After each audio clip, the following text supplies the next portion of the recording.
Day. ZipRecruiter, the smartest way to hire. My son's latest thing is he's going to join the Coast Guard. Okay. Whatever idea he comes up with in that minute is the greatest idea ever in the world. So I just sent him a text with, like, 2 months ago, Bitcoin was the great idea. Yeah. So I just sent him a text. This was your latest great idea. With the I'm link, sure his text with the is gonna link be, to the story. I swear it's going to bounce back soon, I promise. But, well, we won't know probably for about 2 hours because he doesn't usually get up till So they noon. tell you that you're going to do this, they're going to stand here, and never before do you get this gift. So I'm sort of like, okay. Got the life. What am I supposed to do with this gift? Definitely The has box the life. itself contained what she described as a lovely frame. Angelina Jolie looking for ways to end sexual violence in war zones. This is not only a question of protecting women, this is a question of valuing women. Jolie, who serves as a special envoy for the UN High Commissioner for Refugees, at a meeting with NATO officials in Brussels to talk about how to address the epidemic in several conflict areas around the world. Hey, Dave, you got Production my resumed email on of House the Cards, zillion Netflix billion announcing that guests. Academy Award-nominated actors Diane Lane and Greg Kinnear are joining the cast for the 6th and final season of the series. Production of House of Cards halted in October after Dave? the show's previous star, Bueller? Kevin Spacey, Can you was hear fired Dave with and I can't? That's accusations weird. of sex assault. No, none of us can. He's not there. For supporting her and other female musicians. Anyone? The show's only supposed to start in a Newspaper minute. ad in Yeah, the right. New Zealand Herald. All we know is we're going to hear the music and be like, all right, Duncan Holder on a Friday. Which lost out to We Bruno hope. We Mars hear the for music. Album of the Year at the Grammys. That's entertainment. Jennifer Bolsoni, NBC News Radio. In the wake of a disaster, what one thing can you send that will help people the most? A blanket, a tent, a sandbag, a doctor. Actually, if you send a monetary donation, you send all. All right, 15 seconds. All donations. There he is. Hello, Dave. There he is. Quickly become exactly You got my 15 seconds. There You he got is. my guest what you list. need most. No, let me see. Donation can make a huge difference to those in need. To donate, Nikola support Hurricane Mirotic will make his Pelicans debut tomorrow. He's All right, freaking better. Six going at 10. Whoopsie. Thank God it's Friday. Friday. No kidding.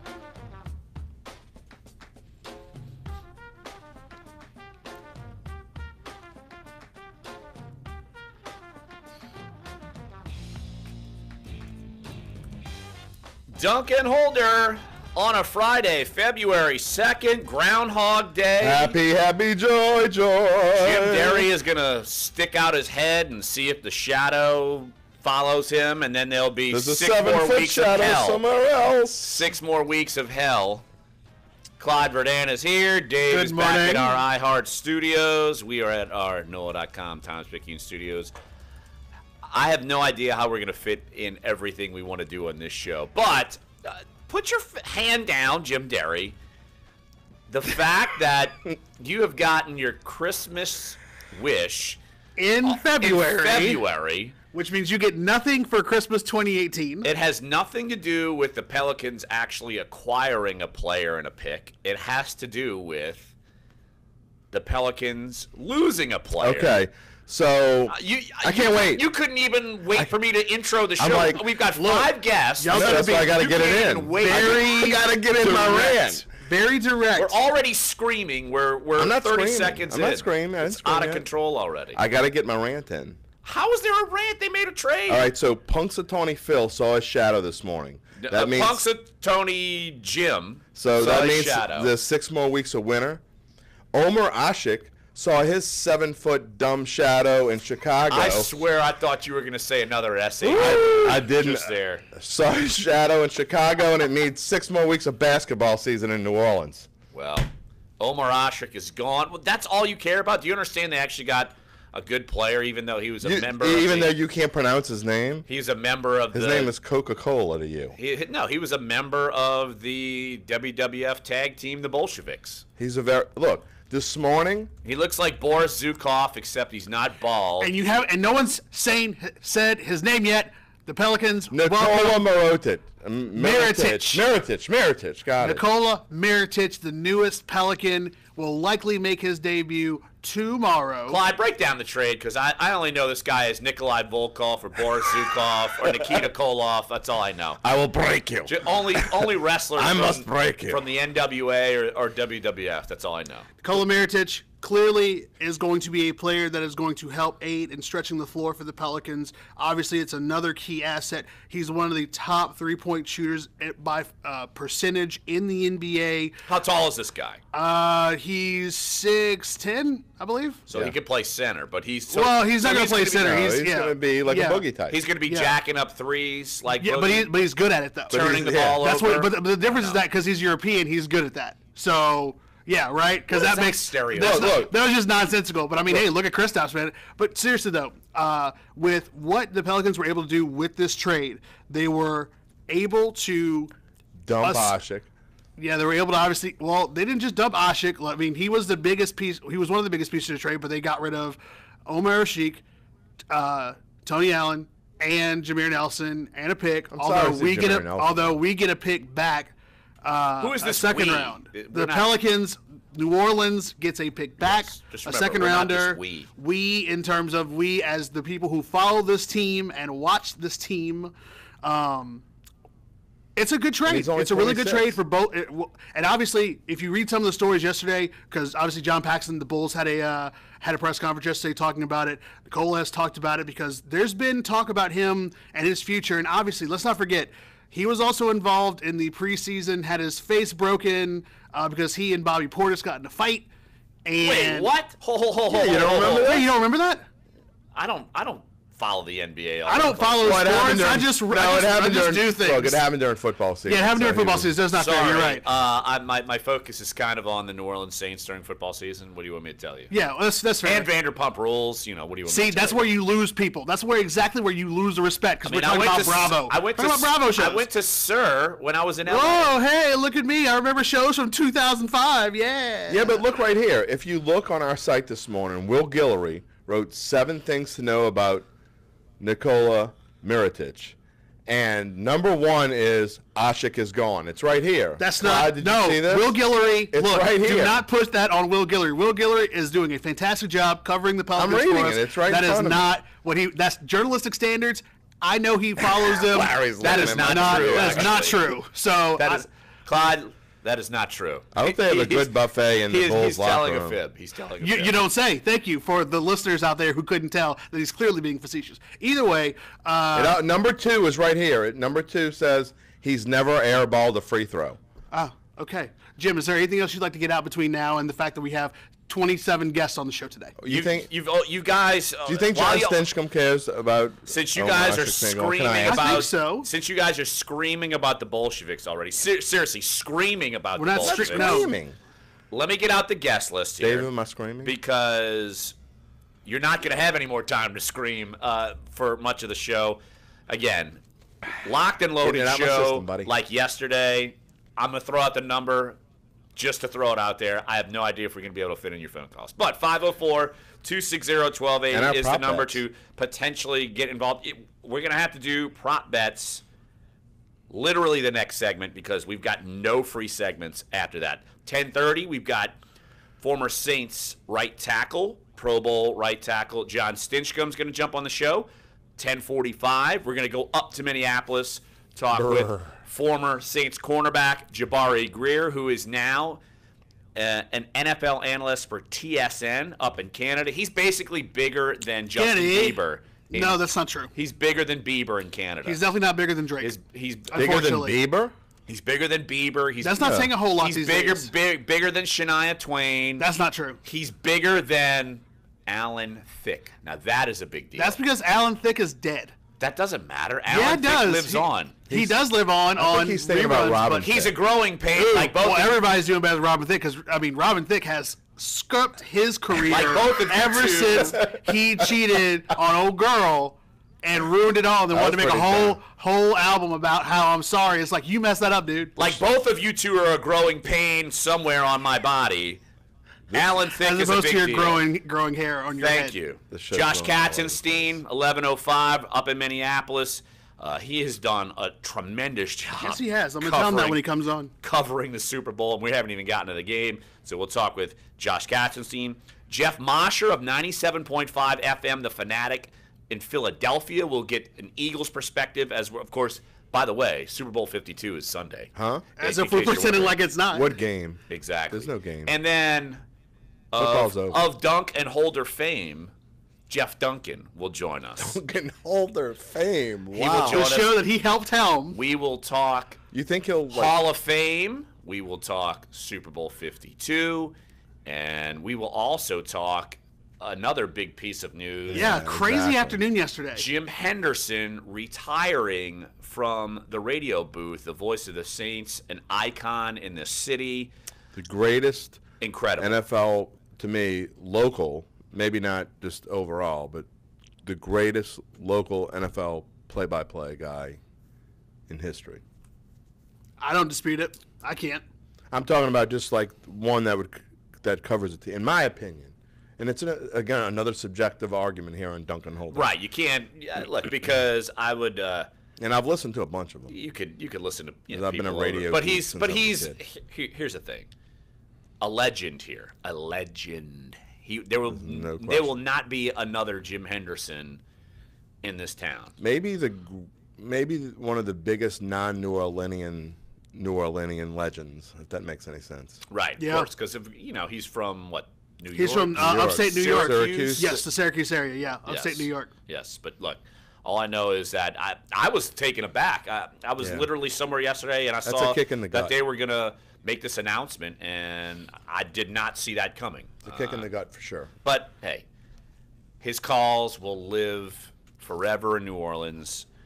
Obviously, Hakeem dropped the ball. Well, the Saints are going to the Super Bowl. It sounds like he's about to cry because he's so happy. It's good. Yeah. It's good. Yes, exactly. My It's glorious. I said this out yesterday, but The sigh of relief. my favorite call of his, which I don't know why it's my favorite, just because I think it in part helped encapsulate much of Saints fandom throughout did he up do until that? how could he do that? The River City Relay. I was John there. Carney. I literally remember what I was doing. I remember that game. I remember that play. Had Popeyes that day. Why do you Shout out remember to the bad? Remember the good. I know. I remember. I'm I not was saying there. that. I'm just like, I was there. I remember it like it was yesterday. In Jacksonville? Wow. Yeah. sitting on the edge With of my Jeff bed, Duncan. watching it, and basically with the radio on, sound off on the TV. How could he do that? I And my was head working. immediately went in my hands. I'm like, oh my god! But I remember that play as vividly as I remember Pigs Have Flown, Party with Lombardi, all that stuff. I don't know why. It's just because maybe it's just such an improbable play that happened, and then to think of all the things, it's like, no, how could he do that? That's hard to do, to miss that. It is. But in the grand That's a scheme, hard field the goal to grand scheme miss. of things, though, the kick didn't mean anything. They weren't going to the playoffs anyway. Yeah, they weren't going to play playoffs anyway, but it just would've summed it finished up. 9-7. You're going to finish off one of the most miracle still. plays in NFL history, that, in a regular season game at least, And then you blow and then it. you blow it on the extra point. To It just, was the biggest miracle play. I mean, yeah. you know what? And It I was didn't realize, improbable. listening to like a montage of that play, is Kurt Menefee was doing that. Yeah, which shows you how far we've come from that. Exactly. Well, But kudos to Jim. Kudos. definitely. Yeah, absolutely. An incredible career. I'm curious to see what direction Good they, luck. they go into next. Good luck, I'm man. Curious to see. Clive But Verdun is the next. No, absolutely not. what no. about Jim Derry? I mean, you do the high Only- school games. Man, Jim Derry, they come would on. they would not turn down the sound probably. They'd crank up Turn the down the network. sound on your TV. They'd rather listen to Joe Buck. Yeah, Crank up the network. Kevin Burkhardt. Joe Buck's doing the game today. Okay. The old Jim we can Derry. deal with that guy Oh my goodness. and his hair plugs. But look, Locked and Loaded show. Why don't we take a break right here, and we will touch more on Omar the Ashik? trade of the Pelicans. No. What could be next? Because look, there was apparently quote unquote momentum to go get Greg Monroe. Is that off the table? I'm curious to see what happens there. But let's touch on that, because honestly, we don't have much time after that to touch on the Pelicans and their big trade to get one of the members of the 80s tag team, the Bolsheviks. And when we That's all come I back, know. you're going to pronounce his name. Yeah. I don't correctly. know it. No, I Yeah, don't. We're going to you're practice. gonna say it. right. I'm going to refuse to do it. Nikola Mirotic. Val's on here trying to tell you how to. Just like I always called Marco Bellinelli the Italian plumber way back in the day. Which I think you basically shouldn't he's say. a member of the Did he Super wear his Mario shorts Brothers. too low? No. Oh, okay. He used to hang out at the district a lot. Oh yeah. Partied with him a lot. Yes. It was good times. Exactly. And he just looked out of place. Poor.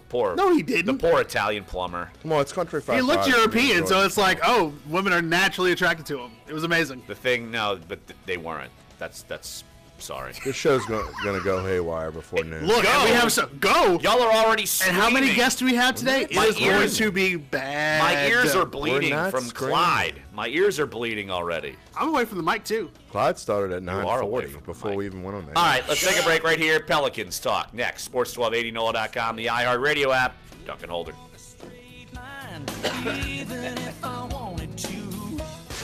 Your shot at All right, all of y'all, bring it down a notch. Cut the shit out. block to 200. Yeah, YouTube. Text confirming entry. Plus Yeah, whatever. Calm down, though. I wasn't that loud, was I? That's Yes, yes. I was? All Okay. of you. Clyde, you're super loud. and cold hard cash in your That's because you pocket. hate his Just take a face. deep breath, y'all.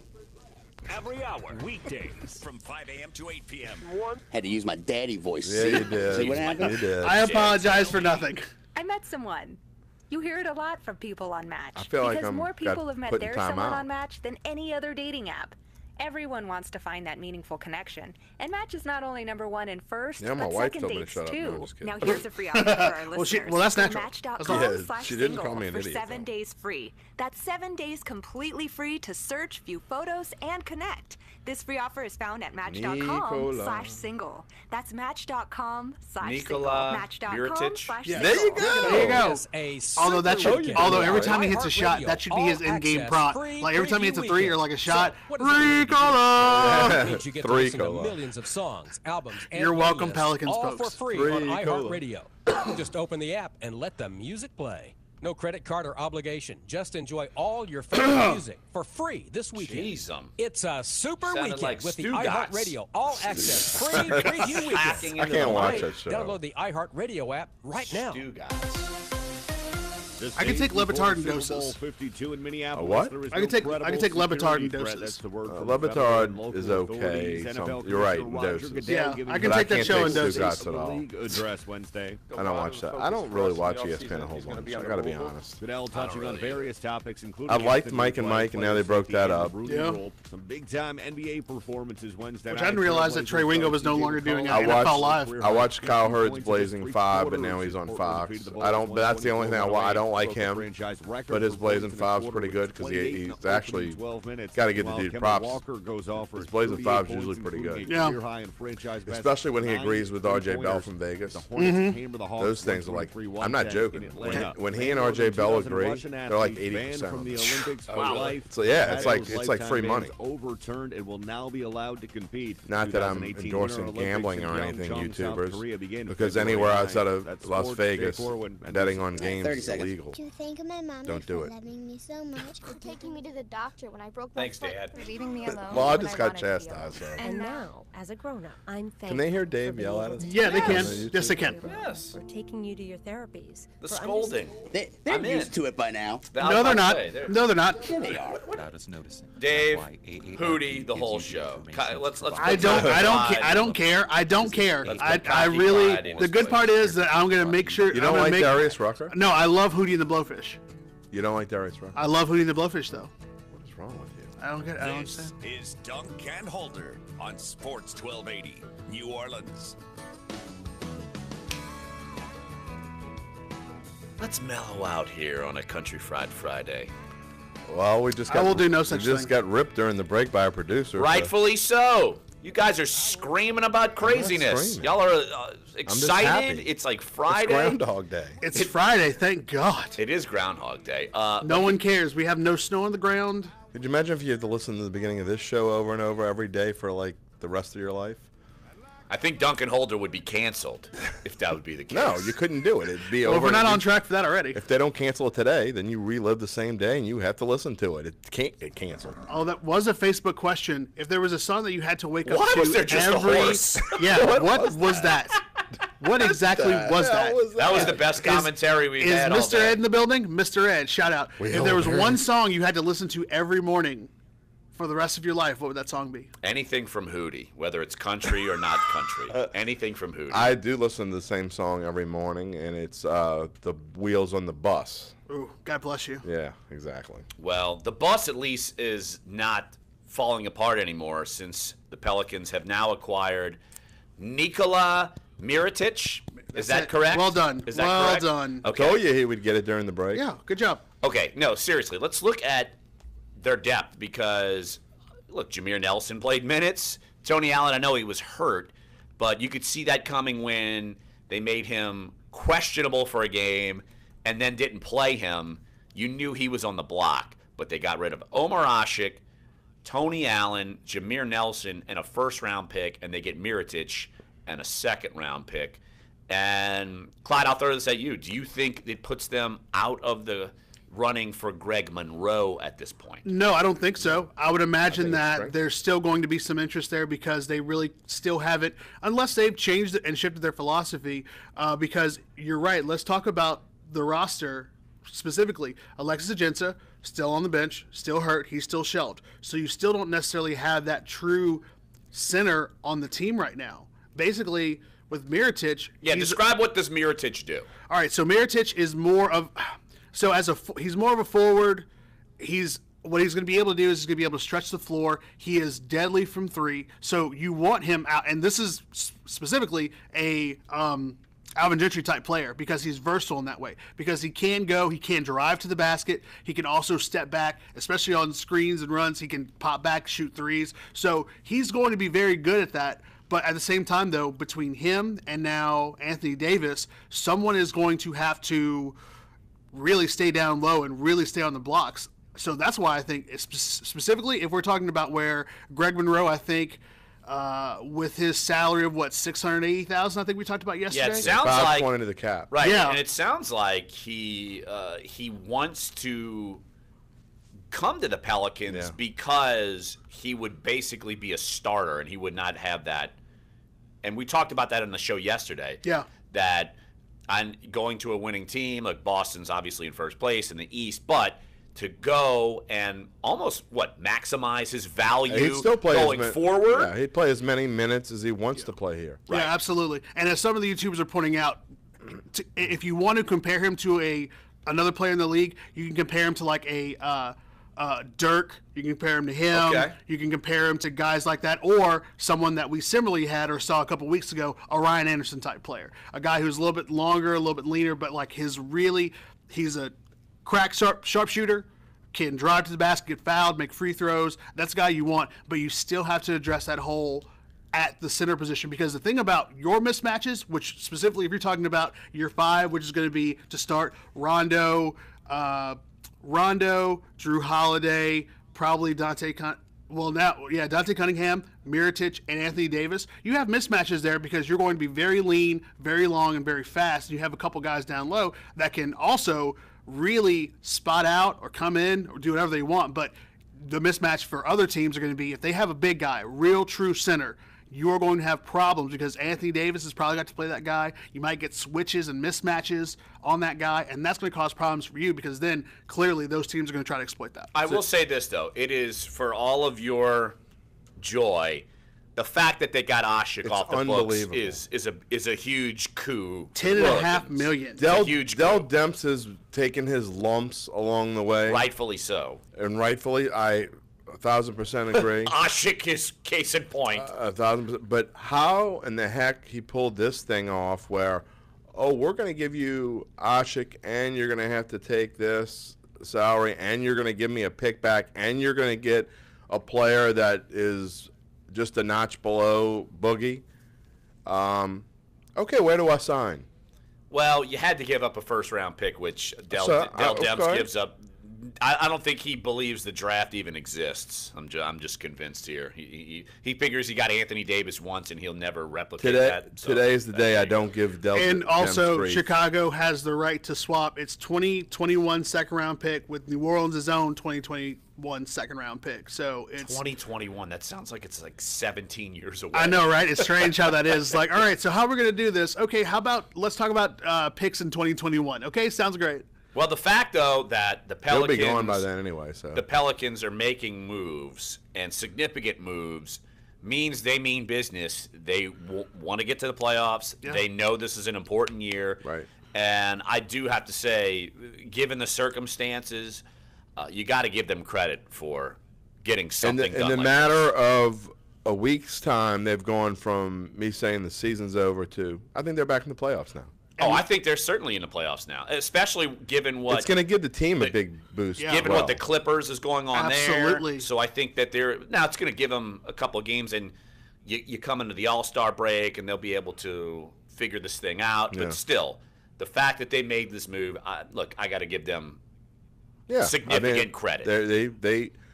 They're still in the same position where you got to get that 6th seed or so. You don't want to be 1 or 2. I mean, you don't want to be 7 or 8 and have to go play Golden State or Houston. You still got to get 6 or above. That's still going to be a struggle to do, even though they're kind of in that situation. And Clyde, the sticking point for this trade was that Mirotic wasn't going to agree to a trade unless he got guaranteed the extension. So Mirotic isn't some rental. He's going to be around next year, which is another plus. And that's the thing I was going to that'd be an bring in. interesting piece with Boogie, though. How will they fit together? Exactly. And that's the thing I was just going to say real quickly, guys, is like, we're talking about what this trade means for this season.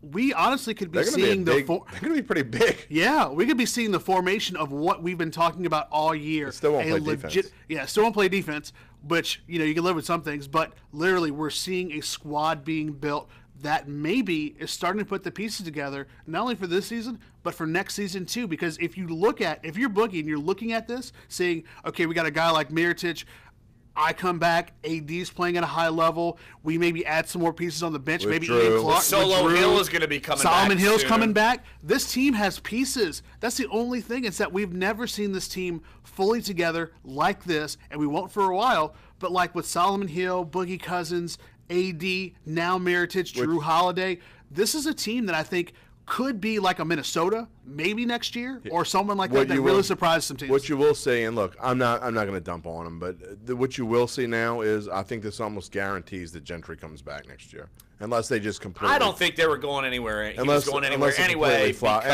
I'm not going to get on. I'm just going to say that whether you like him or don't like him, I think. Well, unless they here's just the thing: if Boogie's healthy, they were on the up, and I think that they're going to get a pass on this, and they're going to try to figure this thing out. So, all right, let's take a break right here on the show. When we get back, just like we had the last couple of days, on Wednesday we had Jermon Bushrod on. Yesterday we had Carl Nix on.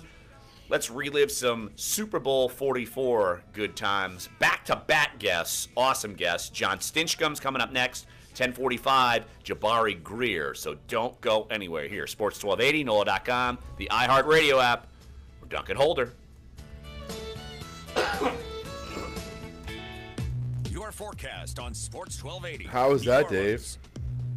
Better. This report is brought to you by Crime Stoppers. I'll just say it right now. Better. Or lose it. Happy Friday from the Fox 8 You knew the first. Y'all were like. You knew the first segment. I'm just saying. Like, y'all were like hours. We're drying out for wild the people. day. It was we'll like notice a mix of sun and Freaky clouds. Crazy and much Friday. cooler conditions with highs Freaky only in the Friday. 50s this yeah. afternoon. We'll see highs getting Just into the telling low 60s tomorrow with more cloud cover around and a few late showers possible. From the Fox 8 Weather Center, I'm But you meteorologist needed to Shelby get it out your Latino. system. So Have all a right, great day. got it out. 70% of the car break-ins last year in the Greater New Now we Orleans can region were focus on cars that what were really left matters. unlocked. And So I guess we're not gonna 665 get the guns prop were stolen bets. from these vehicles, which end up being used And as crimes. So Crime is there any- Stoppers urges you to remove final valuables and lock your car. segment. Remember, lock it or lose We it. might only have a few As minutes, a and we got to marketer, make we Super want to Bowl reach picks everyone. anyway. So Adults, we got to teens, find like millennials. But it's not I like gotta these look up, groups like, the all hang out in best the same place, right? prop Actually, bets. wrong. They're all I know right I've here, got 'em. listening to radio commercials just like this one. The problem is they have like Radio ads connect with 900 93% of prop Americans. bets. Yeah, I just feel pick like. out a It's couple good insane. ones. Like literally, like All right, we 900. got Stinch. Good deal. Who can win the In fact, coin radio toss? reaches Yeah. 20% more I gotta- millennials than Yeah, TV. I usually Want more get of the that. Super For some Bowl reason, I didn't get 52 that this year. props, a You want to plethora get to of iHeartMedia.com entertaining, and interesting. 1 minute. FM Okay. working for you. Like Pink's hair.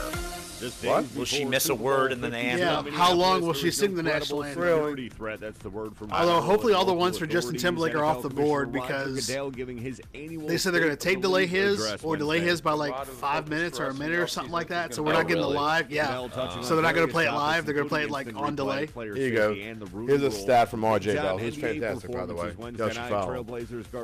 7 Super Bowls for Brady and Belichick. Total combined Pats points scored in the first quarter, 0. Franchise record for points in a quarter. Are you serious? They have never scored in the first quarter. That's insane. Walker goes off for 38 So points, bet including the a under for the career-high first quarter. Franchise best 9 3-pointers That is came to crazy, The Hawks actually. 123 Patrick Robinson, 200-1 odds to win the Super Bowl The MVP. Olympics for life have had those Is he really? lifetime bans overturned. So and it's One of my like- friends bet on allowed to Malcolm compete. Jenkins. The Ricky 2018 Jean Winter Francois Olympics in Jenkins Pyeongchang, South is Korea begin February 9th. 90 That's something sports. more. Jake Corwin, NBC News Radio. She thinks my tractor sexy. Our All-Stars bring you the inside knowledge for your home teams. Sports 1280, New Orleans. Welcome back, Duncan Holder. Live at our NOLA.com Times-Picayune studios. And pleased to be joined by John Stinchcomb, of course, Pro Bowl tackle, Super Bowl champion. John, I feel like I've brought the band back together. 2 days ago, I had Jermon Bushrod on. Yesterday, I had Carl Nix on. So, look, I had to make sure I got the other side of the line on the show. John, appreciate you jumping on the show. How are you, my friend? I'm great. Absolutely. We're well represented up front, aren't we? I know. And then I had to, of course, go on the other side of the ball. Jabari Greer's coming up after you. So I figured I'd give the defense a little bit of love. Just a little love. Well, that makes sense. There you go. But I figured Saints did not make Super Bowl 52, as we all know. So I figured, why not relive the good times, Super Bowl 44, and what better week to do it than this week? But John, when you guys were preparing for the Super Bowl, and I've asked Jermon this, I asked Carl this, just how were you guys able to manage the week and get through it and maintain focus and obviously come out and win the game? Well, it's such a circus. I'm sure that both mentioned that it just seems that, all week long, there's so many events, there's so much going on in the city, and at the end of it, they might play a football game. And that's the way it almost feels, is that it's just one of the many attractions throughout the week. Now, for us, most of us, it's the first time we've ever been to a Super Bowl, and as a team, obviously it was. So when we got there, I think there were some that were partaking in the festivities a little more than they probably should. And that was mentioned. That was week. mentioned by Jermon and Carl that Monday night the fellas went out and had a time of it in South Beach. Well, I'm glad Jermon mentioned it, considering he was one of the major infractions of the bunch. Yeah, he didn't hide it. Did he fail to mention that? He did not. He did not mention that. May not have been missed. He did not mention that he was essentially a ringleader. He did not mention that part, but he had no problem admitting that they went out and kind of had a toddy or two. Yeah. Well, he had one too many. Anyway, just leave it on the show. But it was actually great. I think it was a blessing for us because we got tuned up pretty quick. They said, "Is this what you're here for? Do you want to come and party right now, or do you want to come and try to win a Super Bowl?" And it quickly got our attention and our focus where it needed to be, and probably I think was one of the most influential moments of the week is let's figure out why we're here, and why we're here is to win a football game. So I'm glad both were able to mention that. That's yes, good. They had no problem mentioning it. Well, it's good that they were able to mention it because you guys actually won, so you could reflect back on it and be like, hey, we overcame that. Oh, man. Well, it's fun. I mean, it's a fun week. There's a lot going on. You just got to realize that Monday is probably a day where you can participate, and later in the week, that stuff's for everybody else. John, Jim Derry here. I want to ask you. You were here during probably the worst of times for the Saints during Katrina and all the stuff that went on right after it. And how hard was it for you to imagine that just in such a short period of time, a period of 4 years, the Saints go from the worst of times to there is no better times than February 7th, 2010. What was that like?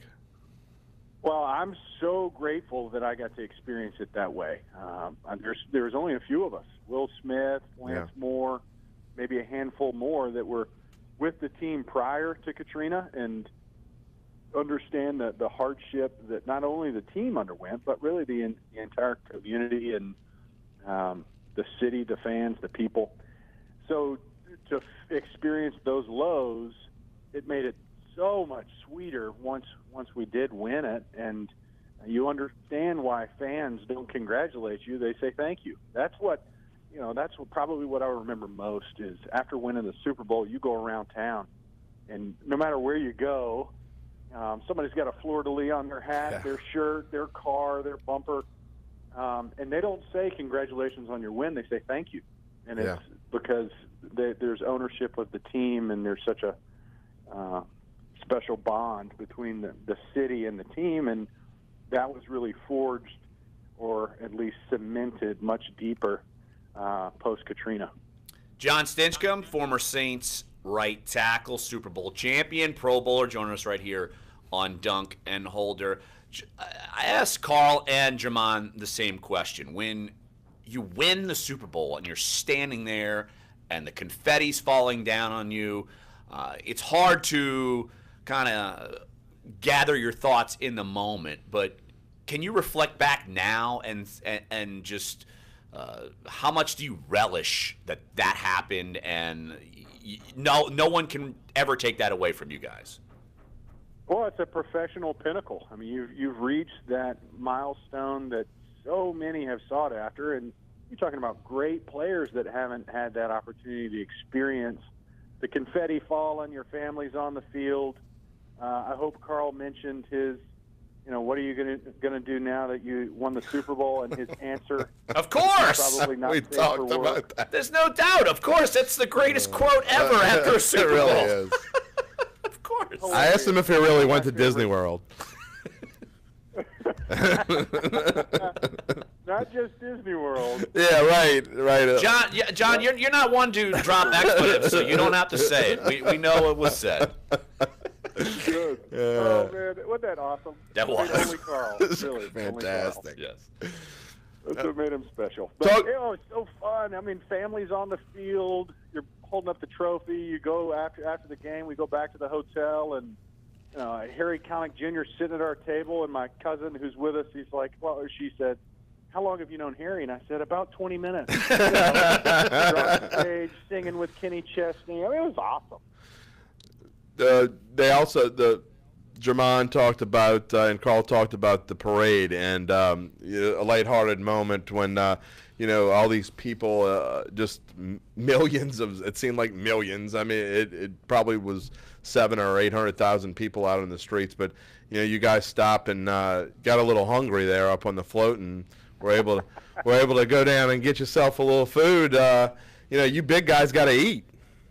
Oh, it was hilarious. We found just the smallest lull in the parade and managed to unload our entire float, go get some grub, and pile back on. Man, it was awesome. And it didn't matter what the food was, right? It didn't. But what a cool experience. I think it was the largest parade in New Orleans history, and New Orleans knows how to do two things. One, it's party, and two, it's throw a parade, and it was both all at once. It was awesome. You felt like a Roman conqueror returned from some foreign land. It was with meat on a stick. Moments for all of us. Yeah, meat on a stick, chicken on a stick, whatever. John, one more, and then we'll let you run. Just your thoughts on this year's Saints team. And I know you get to do some of the preseason broadcast stuff, and you were able to kind of see this team grow. And I mean, me personally, I did not anticipate this Saints team being this good this year. Just your overall thoughts on the season that this Saints team had. Well, I think you could have been 2 weeks into the season and still not know what you have or where the Saints would have ended up. But you finished 7-9 past 3 years. You've had a little bit of an identity issue with the character in the locker room. And they've tried to resurrect. I mean, we all know if this season had turned out like the past three, we're talking about a totally different scenario, top down. And to see where they're at and the direction where they're heading with young talent, especially on that defense, you're going back to the successful years offensively where you've got the balance between the run game and the pass game. really, it's just so encouraging to see how quickly this has happened, because I don't think anybody had that on their radar, that you're one fluke play away from playing in an NFC Championship and then potentially back in the Super Bowl following 3 very lackluster years. So kudos to Coach Payton and Dennis Allen and really the entire staff for their job in getting the ship turned around. And really, there's not a lot of additions on marquee names on that defense. They just drafted well past couple years and then got some solid pickups in free agency. John Stinchcomb, former Saints right tackle, Pro Bowler, Super Bowl champion. Hey, John, appreciate the good times, and I'm glad that that you guys on that offensive line, you guys had a good time that year. Oh, man, you brought up some great memories. I appreciate it. John, appreciate it, my friend. Take care. Thanks, guys. Y'all have fun. All right, you too. John Stinchcomb. It's hilarious how as the week goes, the stories come out even more about them going out and partying. And John's like, I hope they mention that Jermont was the ringleader going out getting what the kids call it, lit. Yeah, Lit, yes, little Liddy. lit. Is that what the kids would call it? Liddy. And you can imagine a bunch of linemen, offensive linemen, going and getting super litty at some, downtown South Florida place. Those boys probably got to drink a lot. I can imagine Carl Nix going out like in a South Beach dance floor club and like dancing it up. I think they could have gone anywhere. It wouldn't have mattered. I'm just saying. Well, Jermont, heck, he's lived in Miami now, so Yeah. now it's an old hat for him. But yeah, what a great It's interview. Good just stuff. to hear the glow of them. I mean, they were like kids that week. Whether John Stinchcomb was probably close to 30 by then, and he's glowing like he was some 18-year-old kid running around. Well, that's why I wanted to do this. Sorry, Saints fans, you're not in Super Bowl 52, but that's why I wanted to You spend. do have some good ideas. You have wonderful memories. And guess what? We're going to extend this good times. Jabari Greer coming up next. He's up in Minneapolis working for TSN up in Canada, NFL expert, and, of course, Saints Super Bowl champion. So we'll talk with Jabari coming up next. And he's got a unique perspective because he's got 2 buddies playing in the Super Bowl for the Eagles. So we'll get his thoughts on those guys as well. So come on back. Sports 1280, NOLA.com, the iHeartRadio app, Dunc and Holder. That's so funny. Just threw Jermont right under the bus. He really did. I did not expect that at all. And then he stopped and was like, beep, beep, beep, beep. Bring him back I did over. not expect that at all. I hope Jermont mentioned that. He was basically the one who got hammered and got us in trouble. It's got screamed at the next day. The Chris Cordy Show on Oh, that's hilarious. That is hilarious. Jimmy Oh John's my Freaky Fast, gosh. Freaky Fresh. Yeah, I got a good idea every now and again. I knew that would be Ma'am, good. I sincerely want to apologize for any... Buck naked right there on the street. Ma'am, we're doing all we can to... And I say it's about darn time. I know, and I'm gonna... Wait, what? The human body is a beautiful thing, don't you agree? Well, We've suffered the tyranny of clothing for way too long. Okay, but... So thanks, Jimmy Johns, for going all natural. Actually, ma'am, it's our meats that are all natural. Say what now? Our meats are all natural. Wood smoked ham, choice roast beef, real fresh turkey breast, all natural and... All right, 45 seconds, and we got Jabari. Good In deal. the future. Thanks, Dave. No. I needed a $2,500 loan to cover some expenses, so I went to the A-team at Avant.com, applying. Got me? And I was approved Yep. quickly through All right, cool. promo code. All right, 30 seconds. Avant.com, promo code radio. Credit products are made by Red Bank. Other restrictions apply. See website for details. Have you tried Jean Luc's specialty king cakes from Grease French Pastries? The Ponchatoula. Filled with Bavarian cream, sliced strawberries, whipped cream, toasted on. What is that? Oh, the Bourbon Street. Creamy, flavored with Kentucky bourbon. Not funny for Josh, I know. probably. Sound decadent? Well, then head on over to Should I be 3501 insulted? Hesborough, 4940. No, Josh should. MauriceFrenchPastries.com. Shipping available. That's funny. 885-1526. That's Maurice French Pastries. That is 2015 hilarious. and It's been a long... I'll have to show you this. It's been a long 6 months for them, too. I'll have to show you, yeah. All right, yeah.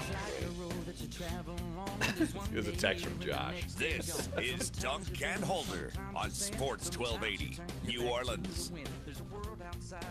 Man, we're having a good time on a Country Fried Friday here on Dunc and Holder.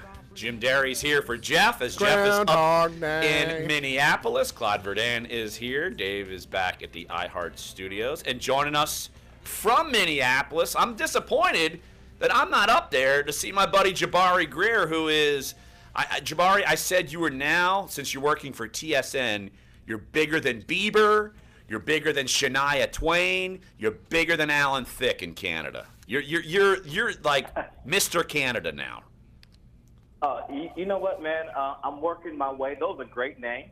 I'm working my way to be bigger than the CN Tower, man. I have CN Tower goals. There you go. Well, I appreciate you taking the time. I know you've been busy. And, look, I've seen you talking to some old friends this week, Malcolm Jenkins and Patrick Robinson, just catching up with those guys and seeing them, Malcolm back into a Super Bowl. And the last time he played in a Super Bowl, you were his teammate. Now Patrick Robinson getting in there. Just what's it been like just talking to those guys and seeing old friends get into the Super Bowl? It's been great. You know, when you have a relationship, a working relationship like we do, you know, where we were in the locker room and we were giving everything that we had. And, you know, as life progresses and as our paths, you know, divert and go in different ways, it's great to see them still continuing their dream and for it to actually end up here, for them to experience that and for me to see them.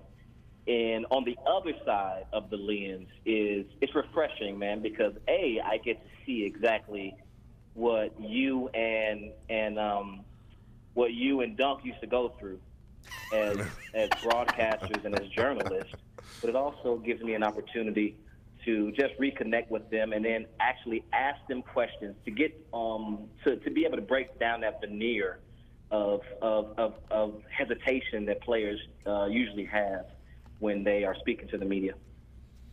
Well, Jabari, what do you make of kind of a career renaissance, say, for Patrick? Look, he has the pick 6 in the NFC title game, and he has had a very good season. What do you make of the way he's been able to respond after bouncing around from a couple teams, and now he's a key cog to that defense for the Eagles? I'm extremely happy for Pat. He's been someone who's had incredible athletic ability. I saw it from the very first day, and people who's played with him and have seen him understands that he's doing right now exactly what we thought he could do, the type of player he could become. And I talked to him actually talked to him yesterday, and I asked him what changed, and he said he's not thinking as much. You know, he had so much pressure coming in as a first-round draft pick, and you know, and he was expected to contribute early. And expected to change the face of the defense. So that was a lot of pressure for him. Now he's in a situation where he doesn't have to have as much pressure, but he could just play and have fun. And now that we're seeing him have fun, he's being the player that we always knew he could be.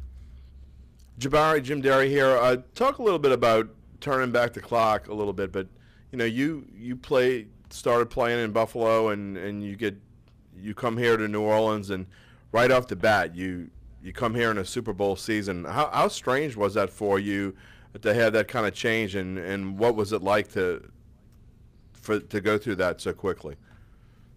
Well, the change wasn't really as dramatic.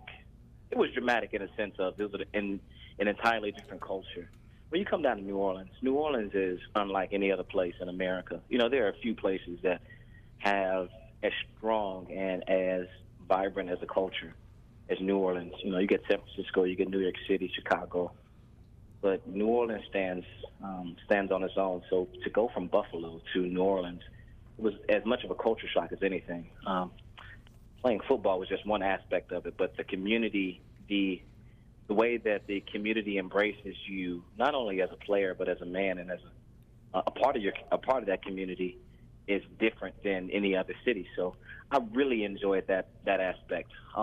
You know, and I think that the Super Bowl and the season that we had was just a cherry on top. It was just fun playing football, fun experiencing a winning season and going to the playoffs, and ultimately fulfilling the goal that, you know, we all have as Little League football players that we have all had since we were 6-7 years old. So that was incredible. But now, you know, it's still surreal to be able to go through that process, because there's so many corners that's played for the New Orleans Saints that still don't get the opportunities that I get with the organization, and still get to talk and still get to be a part of the community. You know, that was a big part. That was a big issue. You know, I wanted to be able to end my career on a high note, and I think that through God's grace, I've been able to, you know, still be an appreciated member of the community. Following up on that, just, you know, maybe not the best of times for you, but one thing that there are some memories that stick with me following this team since I was a kid, which was a long time ago.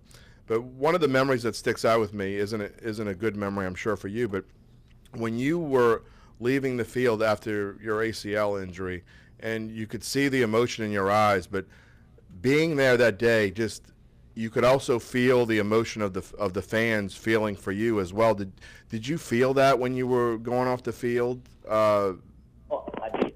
Yeah, I did. And the truth is that although it hurt extremely, it was extremely painful. You know, what I experienced after that, what God did in my life after that, through that injury, I mean, is incredible. I was able to do some things in my life that I was not able to do once if I was still playing football. You know, so that allowed me the free space to start to invest in different aspects of my life. And even though, you know, it wasn't something that I would wish on anybody to experience that type of pain and that type of immediate change in their life. Sometimes those things happen, and we never understand. I never understand, me personally, understand what God is doing until I come out of it and I see exactly the building blocks that the foundation or the building that was laid on the building blocks of those moments.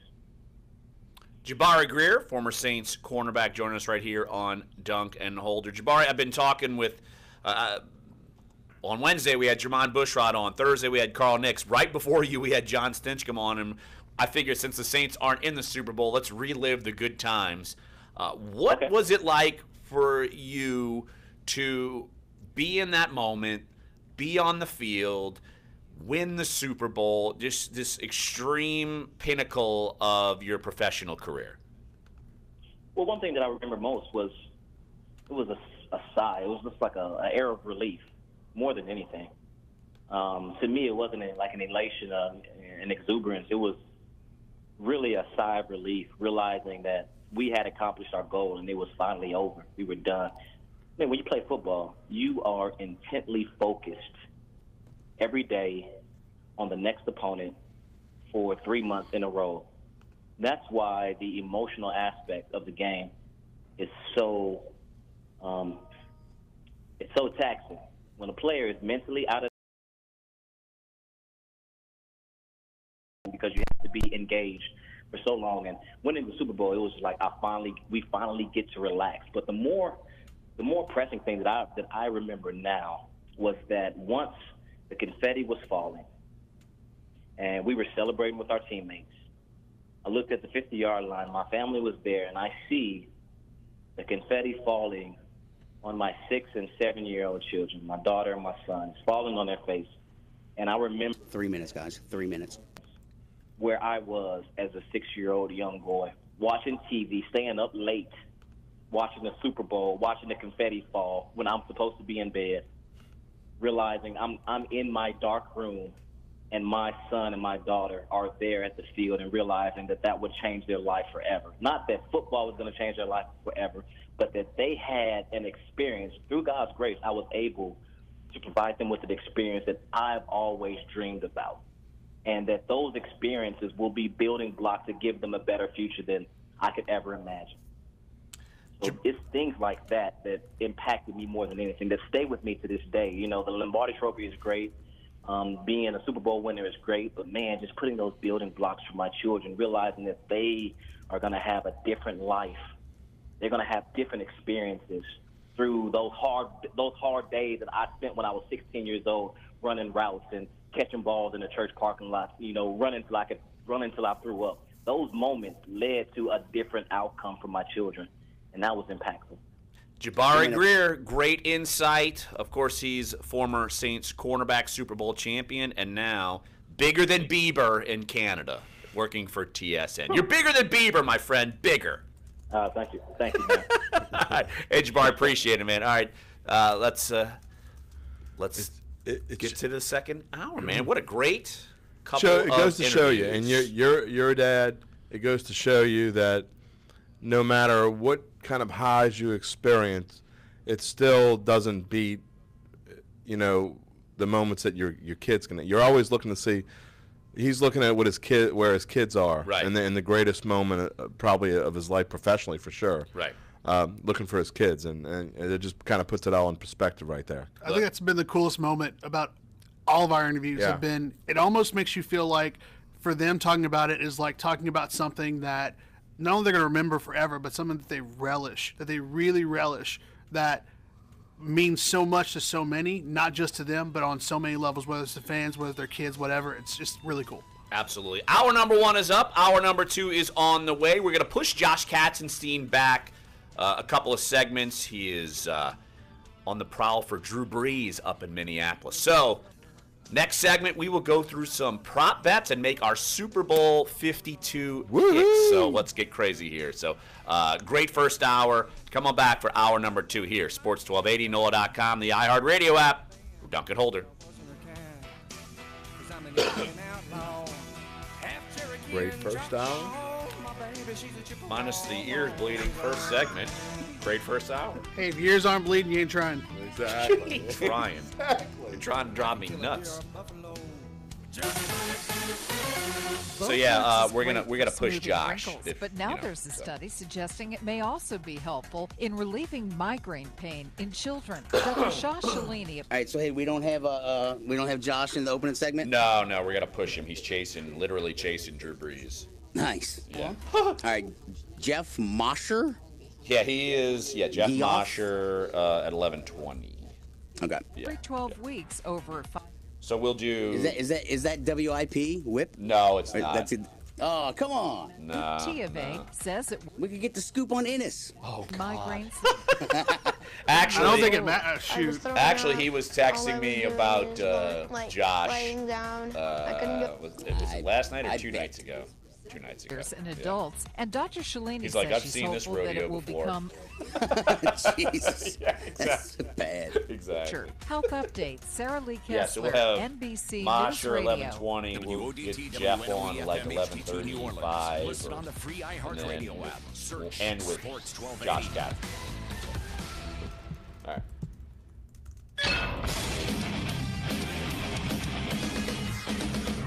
Fox Sports trending now.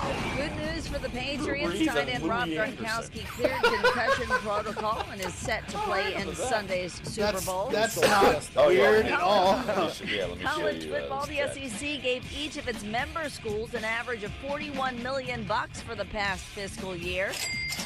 And problems for the Big 12 and TCU. Former TCU receiver Colby Listenby has filed a lawsuit against the school, the conference, and coach Gary Patterson for abuse and harassment. He says coach has constantly pressured him to return in 2 weeks from a serious pelvic injury that normally requires a 6-month recovery period. Says as a result he required surgery and was never able to play in the NFL because of his pelvic instability. Milwaukee's Jabari Parker will make his season debut. As he returns from a torn ACL, he'll be limited to about 15 minutes of play. I'm Deb Carson. I'm Grant Langston, the new CEO of eHarmony. If you're online dating and looking for love, you're probably tired of the lazy text messages, dead-end conversations, and matches that never turn into dates. If that's you, it's time to try eHarmony. Dating apps of one kind or another have been around a long time, but at the end of the day, they're just virtual bars where no one ever buys you a drink. eHarmony's different. We're built to help you have a better relationship, and we do that with 17 years of research and experience. eHarmony's gotten really good at bringing compatible people together. People that want the same things you do and are ready for a real relationship. Hey, it can be fun to play around with online dating apps, but when you're ready to fall in love with someone and have a meaningful relationship, there's one app that's built to bring you real love, eHarmony. Go to eHarmony.com today and get a month free when you buy a 3-month plan. Use code DATE. eHarmony.com, use code DATE.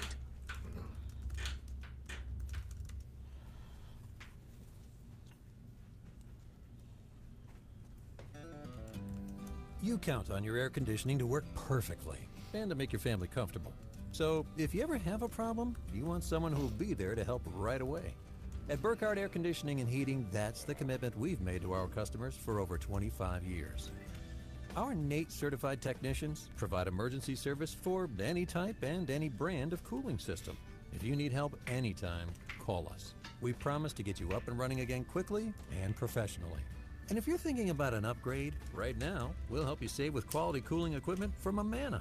These systems come with incredible warranties, and we have 5 years interest-free financing So available. I guess it is Groundhog Day, and shock the world, the Groundhog says there's going to be 6 more weeks of winter. And how cold is it outside? It was -7 this morning. Drew Brees, Eli Manning, Kevin Hart is making his way to the Rich Eisen Show Honda Studios here in Minneapolis. Guy Fieri, Al Michaels will stop by, but we start off this show with a... Let's say what's going on. It said Rich Eisen. Yeah. Yeah, I was gonna say, wait, was that Rich Eisen? Like, did we get overtaken? You count on your air conditioning to work You guys perfectly pissed off Dave and so to make much your he family threw us comfortable. off the air. So if you ever have a problem, you want someone who will be there to help right away. At Burkhardt Air Conditioning and Heating, that's the commitment we've made to our customers for over 25 years. Our NATE certified technicians provide emergency service for any type and any brand of cooling system. If you need help anytime, call us. We promise to get you up and running again quickly and professionally. And if you're thinking about an upgrade, right now, we'll help you save with quality cooling equipment from Amana. These systems come with incredible warranties, and we have 5 years interest-free financing available now. Plus, our Amana brand HVAC systems are highly efficient. With Burkhardt's 25% energy reduction guarantee, you'll continue saving on utility bills for years to come. Whether it's an emergency repair or a cooling system, we're here to help when you need us. Trust Burkhardt Air Conditioning and Heating. Visit acpromise.com. Ricky G. Francois, Botox 200 is to great 1. for smoothing wrinkles, but now I'll there's save my money. suggesting it may also be helpful in Let's relieving see. migraine Him, pain in P. children. Rob, Dr. Jalen Shaw Mills, Shalini of Malcolm pain Jenkins. expert at the They're all University of 200 to California, 1. You put about $5,000 on one of those guys, you win, you can retire. These children are not going to school. They're not functioning. The They're little falling punk behind. cookies, Dr. 22 to 1. Shalini led a study showing that Botox injections given every 12 weeks over a 5-year period could ease Malcolm migraine Butler's symptoms 100 to in 1. kids and teenagers. That's a good bet 9-year-old right there. Manu Tiave says it worked 100 for to him 1. after battling Tom migraines Brady, since 4 he to was 5. just $10 3 on years it. old. I was throwing up. All I was doing Although is someone just going, posted, I guess there's a story laying out that down. says I couldn't go to sleep. Tom Brady is a Taylor Botox Swift has of the been used NFL. for several years in sure adults, we can go and with that, Dr. but I don't Shalini know what says that she's means. hopeful that it will become neither. a I have a go-to couple- I think I have treatment a for couple of pediatric migraines in the near future. Health update: Sarah Lee I've got a couple Kessler. of ideas. Okay.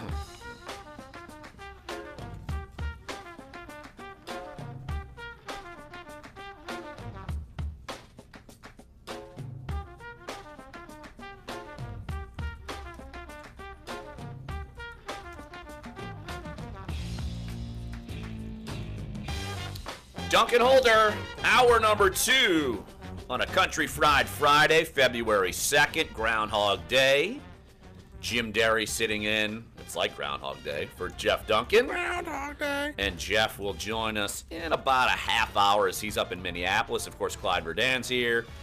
And Dave is back in our iHeart studios as we're live at our NOLA.com Times-Picayune studios at the foot of Canal Street. If you missed any of the first hour, great interviews we had. We talked with John Stinchcomb. We talked with Jabari Greer. If you missed any of that after the show, go to sports1280.com. And you won't want to miss the first 15 minutes. iTunes. You could delete the first 15 minutes. You definitely want to listen to the first 15 minutes. Yeah, you definitely want to listen to that. It was great. Dave, I think you and me can take Officially retire? No, we can claim authority, and you and me can delete the first 15 minutes of this show, right? You I and am me can do totally that. down with that. Thank Yeah, you, my friend. well, y'all That's do that more and then of a- actually send me the files so I can actually post Y'all these some crybabies. files to places where people can listen The to them. thing is, minus 15 minutes. Dave is a professional, and unfortunately, when And that makes you when screaming happens, It wasn't screaming. and you don't understand how boisterous you two were. I make Val no was apologies. screaming. Anthony Happy was Friday. screaming. Wait, let us the know. YouTubers have said nothing, so I'm exactly. I'm disregarding everything you say right now. Clyde has 10 fans on YouTube. He is not bigger than Jabari Greer in Canada. But he's bigger than Bieber. Well, Bieber's a little fella. All right, look, I'm not happy right now. I just went, Why? We're about to go through prop bets for the Super Bowl. When you pour the coffee. All right, I always pour I'll go get me some coffee at the break. Here comes he is literally Jeff Duncan because he's going to have an old crotchety man rant about when coffee. You pour the coffee and you can tell it's not thick black sludge, and that means the coffee's going to suck, and it did. I'm not a coffee connoisseur. That's why I drink. That's why you drink wacky energy drinks. It's like you're like drinking 5 cups of coffee in one can over there. Thank you, Val. She says we're not screaming. Maybe a bit over-modulated. That's because you're screaming.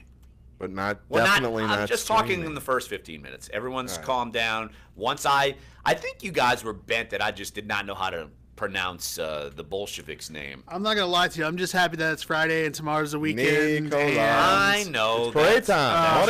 It's parade time. It's carnival time. I understand that. I understand. In fact, we should change it next week, or at least over the course of the next couple of weeks, to like, depending on how we do the show, just nothing but carnival music. Well, I'm actually down with that. See what I'm saying? Well, part of the whole glory of like the carnival music, when we created the show, I knew we needed the theme song. I knew the exact song we needed to make it authentic New Orleans. That's why we called that right. That's why we went hurricane season with Trombone Shorty, and I can listen to that kind of music, Mardi Gras music, all year round. Every time I see it on a Scott Van Pelt show, I'm just thinking, yeah, y'all just ripped off of us. It's fine. All we need now is Professor. He has Trombone Shorty on his show. Yeah, he did a spot where Trombone Shorty and Orleans Avenue play with the Maryland band, and they did it live in Maryland's, I think, indoor field house. Cool. Yeah, and he uses that. Like, I'm trying to think of the segment that he does, but it's usually right before or right after, like, I'm Not Tired, which is one of his, like, earlier segments. But then he comes in with that, and you got Trombone Shorty and Orleans Avenue, the Maryland band. They're all playing hurricane season. It's awesome. All we need is Professor Longhair now. Yeah. I don't know what that means. Are you Professor serious? Longhair. Professor Longhair. Who's Dude, that? what is wrong with you? If we played it and said this is Professor Longhair, you'd be like, Professor that's Longhair. Professor Longhair. I don't know. Like, I'm not a big music guy. I only know. You're like my wife. Tunes. She doesn't know who any. She knows. I just know the songs that I like. That sounds like my wife. I know where she you're about to doesn't go. know the names of any movies. She doesn't know the names of actors. If she knows your name, you are big, buddy. Does she know my name? She does, actually. Damn right. That's what I'm talking about. There we go. Dave's Professor ready to party. Longhair. Professor Longhair. Thank you, sir. Oh, Thank you. How do I not know that? I'm just a dope. Anyway, It's okay. Dope. You know who does not sing Mardi Gras music? Tom Brady. How about Pink? She does not sing Mardi Gras music. Let's do some prop bets because we've only got a couple minutes. Before, One quick stat for you, if people what? people that want to bet before you get to your prop bets. It's all about Pink. These are all my prop bets. Real quick, an amazing stat from RJ Bell. Great person to follow. You love this guy. I do. Like At a RJ degenerate Vegas. gambler guy. He is awesome. Seriously, an amazing stat that I would have never. Does it have to do with would've- Pink and the No, but it has national to do anthem? with the Super Bowl. 7 Super Bowls for Brady and Belichick. He spells Belichick wrong, but that's okay. Total. Why do you need to? I love this guy, but I'm going to rip him. Total Spell combined it. total combined points for the Patriots in all of their 7 first quarters in the Super Bowl, 0. That is amazing. They have never scored in the first quarter of a Super Bowl under Brady and Belichick. Well, our next guest in about 10 minutes, Jeff Mosher from 97.5, The Fanatic up in Philadelphia. He's probably going to have to harp on that to give Eagles fans some hope. They better get a lead there. Well, and hold it, unlike the Falcons some other had team. a lead. Yeah, And some other birds. They basically blew it. So Yeah. Okay, I'm going to basically scan through all these prop bets. This is via Bovada. Of course, I'm like Odds McGee every week. I love this. Clyde knows it. Oh, yeah. I love my Bovada odds. Well, I'm a degenerate, so I like it. You are definitely a degenerate. So, okay, I'll go through a couple of prop bet odds here. What color will Pink's hair be when she starts to sing the national anthem? Maroon. White/blonde, 5-4. Pink/red, 7-4. Blue/purple, 5-1. We're really wasting time on this. Brown/black, 5-1. Green, 5-1. And it has to be. There's a couple of asterisks here. Predominant color. I don't know how you judge this. How do you do this? How do you judge? What's the predominant? I don't know. We've got a show chock full of great guests and great rants, and you're gonna wonder what Pink's hair color is gonna be. Well, if you understand what she had for the Grammys, do you understand? Degenerate gamblers like you. No, even I'm not even betting on Vegas that. raked it in this past year in gambling and bets for both college and the NFL. College more than the NFL, but they took in over $278 million. That is a record for Vegas. $4 billion in bets to Vegas. There's the U2 song that if you have an iPhone, they stuck the whole U2 album on your phone. Yes. And they didn't take it off until after everybody got mad. Well, I sing it. I don't sing it, but I listen to it because I have no other music on my phone. So when I'm traveling, I listen to it. And basically, one song has a line in there how, gamblers know that they're basically in it to lose. Like gamblers should know that they're in it to lose, and you basically just verified that. So basically, like Do It Again from Steely Dan. That I'm way ahead over the past 5 years. But to answer your question, I've got like 5 more barks than I've had to give If you're up. listening in Vegas and you want to bet, if you go by what she had for the Grammys, it's going to be blonde with dark roots. All right, so Clyde's got it all in on that. All right, I got 2 more pinks, and then we'll get to a couple more. More pink? This is my show. I'll do what I want. I was going to say, I know this is your show, but this is ridiculous. Be airborne at any point during the national anthem.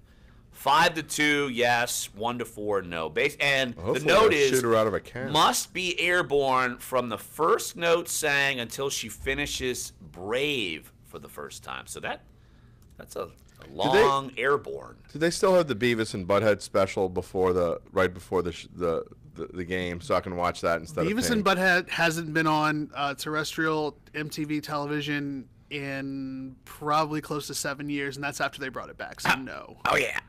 Sorry. Okay, next one. Very important. Donald Trump odds. Over-under Donald Trump tweets on February 4th, 2018. The over-under is 5. What do you got?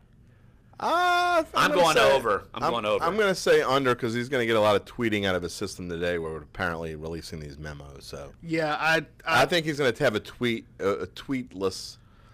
No, what tweetless? So you're going 0? Yeah, I actually agree with the under. I don't think it'll be 0, but I think it'll be something. Something's going to happen before the game during the anthem. I don't know what it is. He's going to do like and he's going to tweet about that after the game is over to bring more attention to himself. The news dump, do a news dump during the Super Bowl? Can Pink kneel while she sings? Dude, don't. That's what I'm about to say. Like, if you think she's going to do something crazy, like flying in the airplane, that's a better prop that's bet. not going to happen. Let me see if that is a prop That bet. is not going to happen. She's not going to do any shenanigans with the anthem. This is all going to be about her belting out the anthem powerfully because she is a fantastic singer and doing it as serious as possible. There will be no shenanigans. Okay, well, YouTubers, this is not a political show. Please, we don't need to say your political rants in our lives. It's just a prop bet. Oh yeah, don't do that. Don't do that. All right, we'll get off politics. How many times will Giselle Bundchen be shown on TV during your broadcast? Over under is 1.5. I want to see her eat.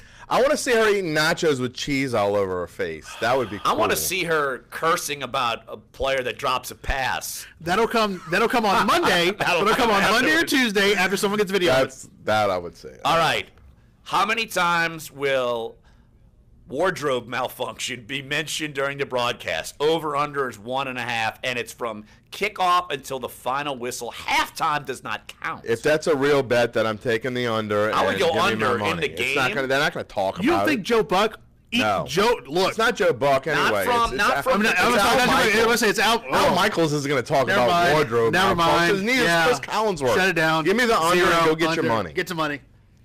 Put $20 up. Get your money. Go have a good dinner. You're done. Easy money. Again. How many times will Janet Jackson be mentioned during the broadcast? 0. Same thing, 0. Over under is 1. 0. Yeah, I would say I would take the under because during the actual game, no one's going to be mentioning that.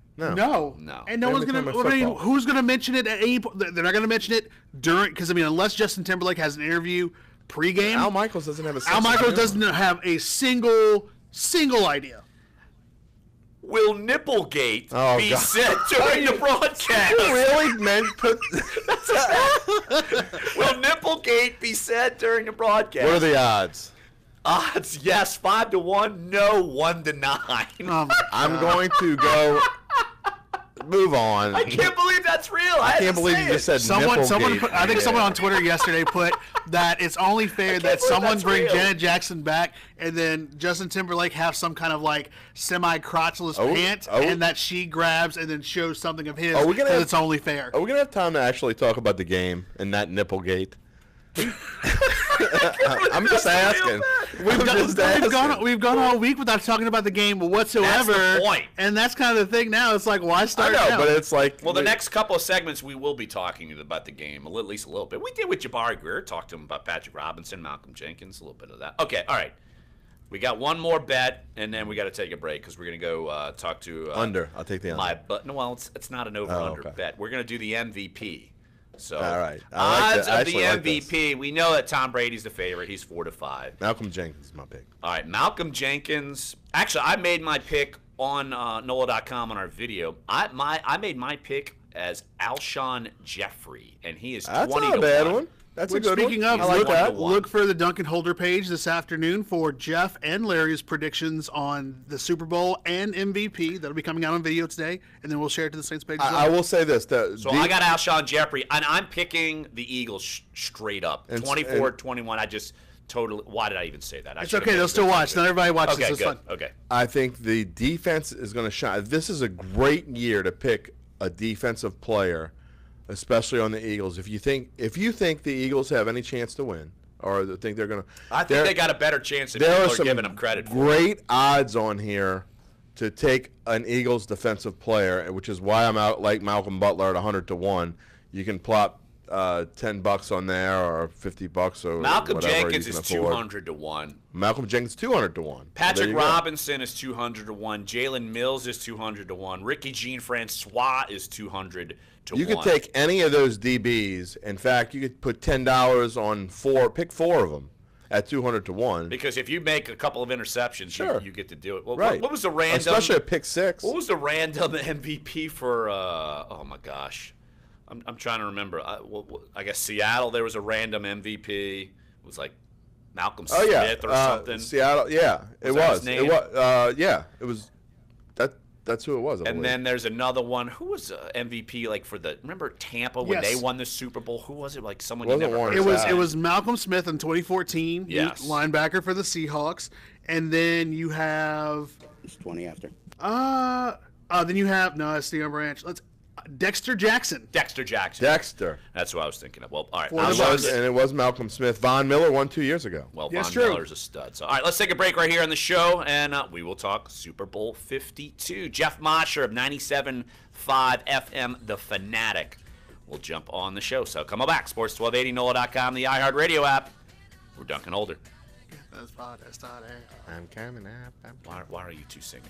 Because it's pink.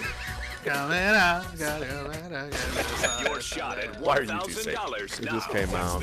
Sorry. I mean, when you hear that song, it is really one of our best songs, to be honest. You'll get a text confirming entry. Which is so, yeah. Name it. Name the other. I like Pink. I just don't think that's one. That's Bank to 200. I'm sorry. I didn't mean to disrespect you. I know that you like Ray Lewis. early 90s R&B Pink when she was on LaFace Records and she was singing straight up R&B music before she went to the pop world and started singing pop music. Oh, you didn't know that? You didn't know that? No, I don't know that. Yeah. She literally started out as an R&B singer on LaFace, which is Babyface and L.A. Reid's label, R&B label, and she was singing straight up R&B music, very beat-driven, heavy music, and then all of a sudden, in like the early 2000s, she completely ditched that and went straight into pop music, heavy ballads. Smartly so. Now she's rich. Well, she was rich then, because I mean, she's way more rich. Alternative. I mean, R&B radio loved her. They thought she was fantastic. She could sing. So. Pop. Michelle music. Why Obama's doesn't she first go TV country like interview Hootie and the then White she'll House be a to sit down on the superstar? It's not Hootie. Awkward moment He's with not the incoming Hootie. First Lady Melania He's not Trump last Hootie. year during President Trump's See what I'm saying, inauguration. Jim? This is what I deal with. This is what I deal with. Every Friday. This is He's why. not Hootie. This is why. And they are not the Blowfish. Exactly. Thank you. Wait a minute. He's not Hootie. They're not the Blowfish. Then what the They hell are all Hootie and the Thank you. Thank you. That doesn't make any sense. Yes, it makes all the sense in the Contain world. what she described as a Hootie Hootie and the Blowfish. You have zero culture, dude. Zero culture. This is not only a question of. See, Jim, this is. How did you grow up in New Orleans without any culture? This is what we talk about. It's like, oh, I just want to hear some Hootie. It's like, well, I'm sorry. Do you want to hear Hootie and the Blowfish, or do you want to hear some Darius Rucker? Because those are two different things. Well, then now I understand. Darius. Thank you. Areas around the world. Because I've also tried to tell them about, for me, like Crack Review, which I have on vinyl. I just got on vinyl. Really? Yeah. Was the still got the turntable? Oh well, yeah, exactly. Oh yeah, I got turntable, speakers, vinyl. It's a whole thing. Quality of Cloud House. Yeah, no, absolutely. I got some good stuff too. You'd be surprised. No, I wouldn't. I know. Yeah, I was gonna say you wouldn't be surprised. He would. But like for me, Crack Review was such an important album. I 100% agree. Do we have Jeff? Yes, he has them. Okay. Well, I can't. Y'all are going commercial break bonkers. This is Dunc and Holder. I can't even hear Dave. 1280 New Orleans. Welcome back, Dunc and Holder. Pleased to be joined by Jeff Mosher from 97.5 FM, The Fanatic, up in Philadelphia. He's getting into Minneapolis right now, taking the time to talk to us at the airport. Jeff, appreciate the time. Look, I know Philly can get cold, but come on, please tell me you got like tights and some long johns, and you're not going to go do like the polar dive like wearing a Speedo. Please tell me that that's not going to happen. I'm actually calling you from the shores of the lake right now. I'm about to run in. Can I call you back in about 10 minutes? I'll let you know how it went. As long as you've got like an underwater phone, we could do it live under the water. It's not going to get underwater. It can be sliding across it. Oh, man. Well, Jeff, appreciate you taking the time, jumping on. I know you're busy. I think the Eagles are going to win this game. Am I crazy? No, I really don't think you are, and I think it too. And I've never been the one to, just because I cover the team, I'm a homer. I feel good about the matchup. I think this team is really strong in two areas where almost everybody who's ever played football or analyzed football will tell you that's where you need to be strong, and that's offensive line and defensive line. And then I'm not shortchanging the rest of the team, but that is where the Eagles' bread and butter is. I think they have a much better offensive line than the Patriots and a better defensive line. So I expect them to be able to hit Tom Brady, get to him, and kind of like the Giants did, twice in the Super Bowl, 2007, 2011. You put pressure on him, you run the ball, you play good defense, you can win. Jeff, Jim Derry here. Now, if the Eagles' D has a weakness, it would be their rushing defense. So how key is it going to be to stop Deion Lewis and James White, and if Rex Burkhead is effective at all? He's been a little banged up, but just talk about getting that, making sure that they stop that early on, because I would be willing to bet that New England's going to probably go to that fairly early. Well, I mean, I don't know if the Eagles' defense, rush defense, is their weakness. I'm pretty sure it's been top 5 all year long. It was number 1 for quite a while until they had a few injuries. The cornerbacks is always the question. It's whether teams have been able to nickel and dime them down the field, slant, sluggo routes, type thing, where you're just throwing it short, and then working a double move on either Ronald Darby or Jalen Mills. But as far as rushing defense, they've been pretty good this year. I mean, Tim Jernigan and Fletcher Cox are the guys in the middle that make it happen. If anything, to your point, they do play a lot of nickel and dime, even on first and second down. So I could see maybe a team. I don't know if the Patriots are built this way, like a power running team where you try to catch them in nickel and dime and then try to run the ball on them. But the Eagles were pretty stout against the run this year. Jeff, the biggest question I've had, especially about the Eagles, and I'd love to hear from your opinion in covering the team and reporters in the area, are you surprised at how good this quickly, especially with what Carson Wentz was able to do starting on, to be so good so soon in the East, in a tougher NFC this year? Yes, shocked, flabbergasted, whatever word you want to use. I never thought this team going into the year was going to be better than 8 or 9 wins. They were coming off 7 wins last year, added a lot of one-year free agents. But I thought, and I think a lot of people thought, realistically, now that you finally put a few weapons around Carson Wentz, which you didn't have last year, that you would see some kind of incremental growth and improvement. Nobody thought, at least I didn't. Doug Peterson probably did, because he said this team reminded him of the Packers of the 90s, and everybody thought he was kidding. That was back in July. So he saw something, but I didn't. A lot of people didn't see it. And Carson Wentz has basically everything you could want in a franchise quarterback, from intellect and leadership and pocket maneuverability, strong arm, and the way it just all came together for him over the first 6-7 games of the year. I mean, the story of the season is how tragic it is that he's not even able to play in this game. I mean, he's largely responsible for why they were able to get the number 1 seed, winning all those games early on. The Eagles have been an amazing story to persevere without him, but what he has done to really be an MVP candidate in year 2 far exceeded what a lot of people thought. Jeff, we were just talking about prop bets. Give us a defensive player who you think has an excellent shot to win MVP honor, so we can all go win some money. Well, man, it's tough. All right, usually that's because they returned a couple of picks for a touchdown, right? Like Right. kind of like a Dwight Smith type thing. So I would say, and it's probably a little bit bandwagoning, but you know, against the Vikings, you saw Patrick Robinson, the slot corner, step in front of a bad throw from Keenum, who got hit by Chris Long, and return it for a touchdown. You know how much that Brady likes to work the middle of the field. So I would think a slot type corner like Patrick Robinson or maybe Malcolm Jenkins would be have the same kind of impact. I would put it on P-Rob again. I think he could have 2 picks. I could see him scoring a touchdown. You mentioned the 2X Saints. We like it. P-Rob, my gosh. That's exactly why I said that.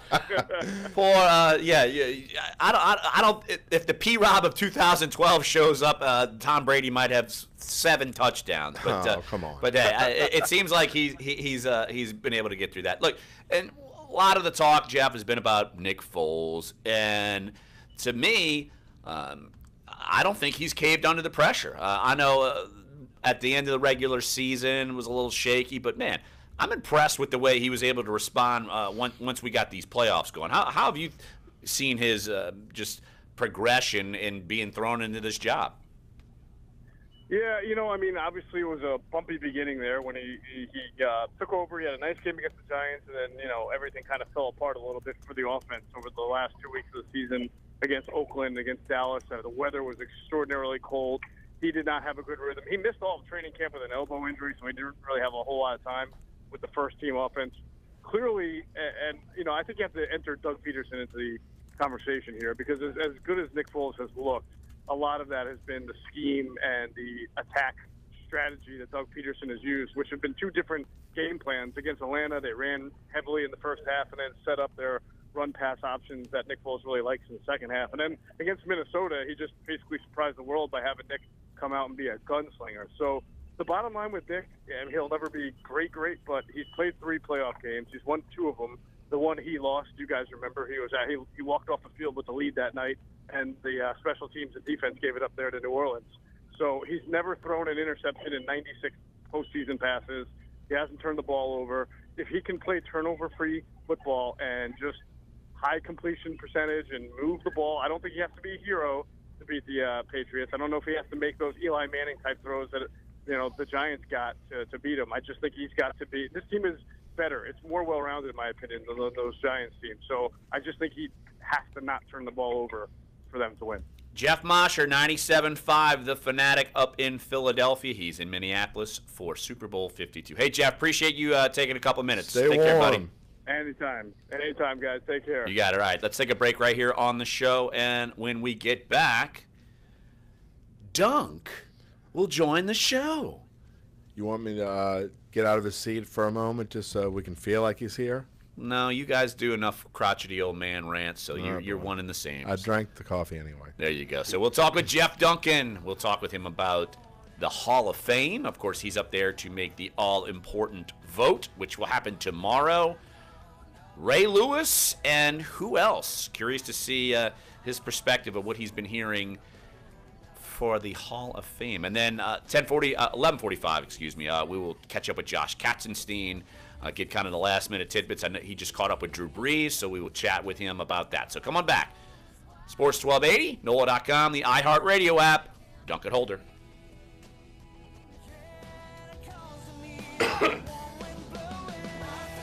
A lot of Keith Urban today, buddy. 1280, New Orleans.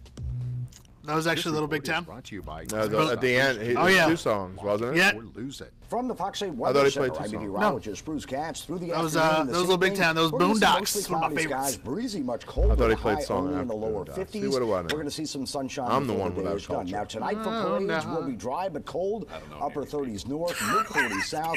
Saturday, Seriously, you clouds like increase that? My during wife the day. It'll doesn't. be dry, but Yeah, my tomorrow wife's the same way. She's like, she knows women. That's it. Yeah, she knows Taylor Swift.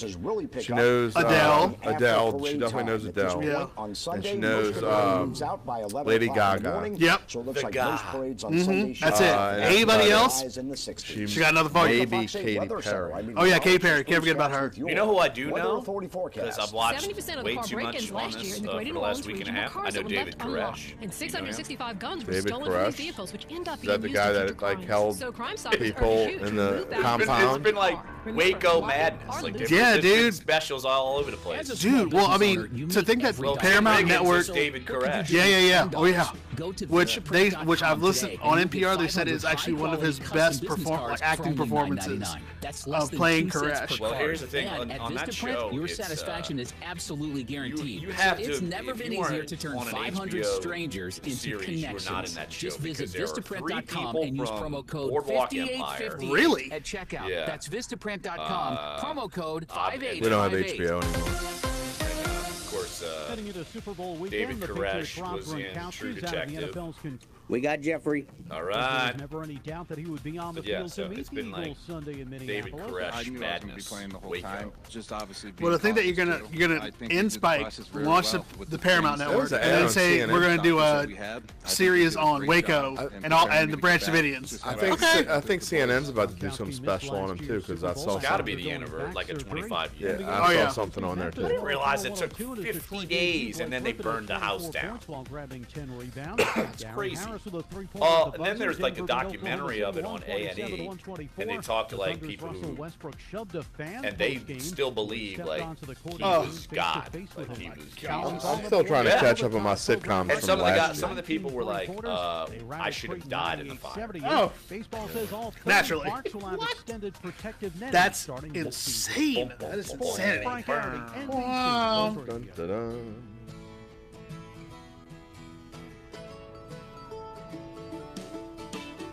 Your teams, your sports 1280 New Orleans. Welcome back to the show. Got about another 25 minutes or so, and joining us up in Minneapolis, I don't know if he's whining as much as I was. The last time I was in Minneapolis, I'm assuming he's cold. Jeff Duncan joining us right here on the show.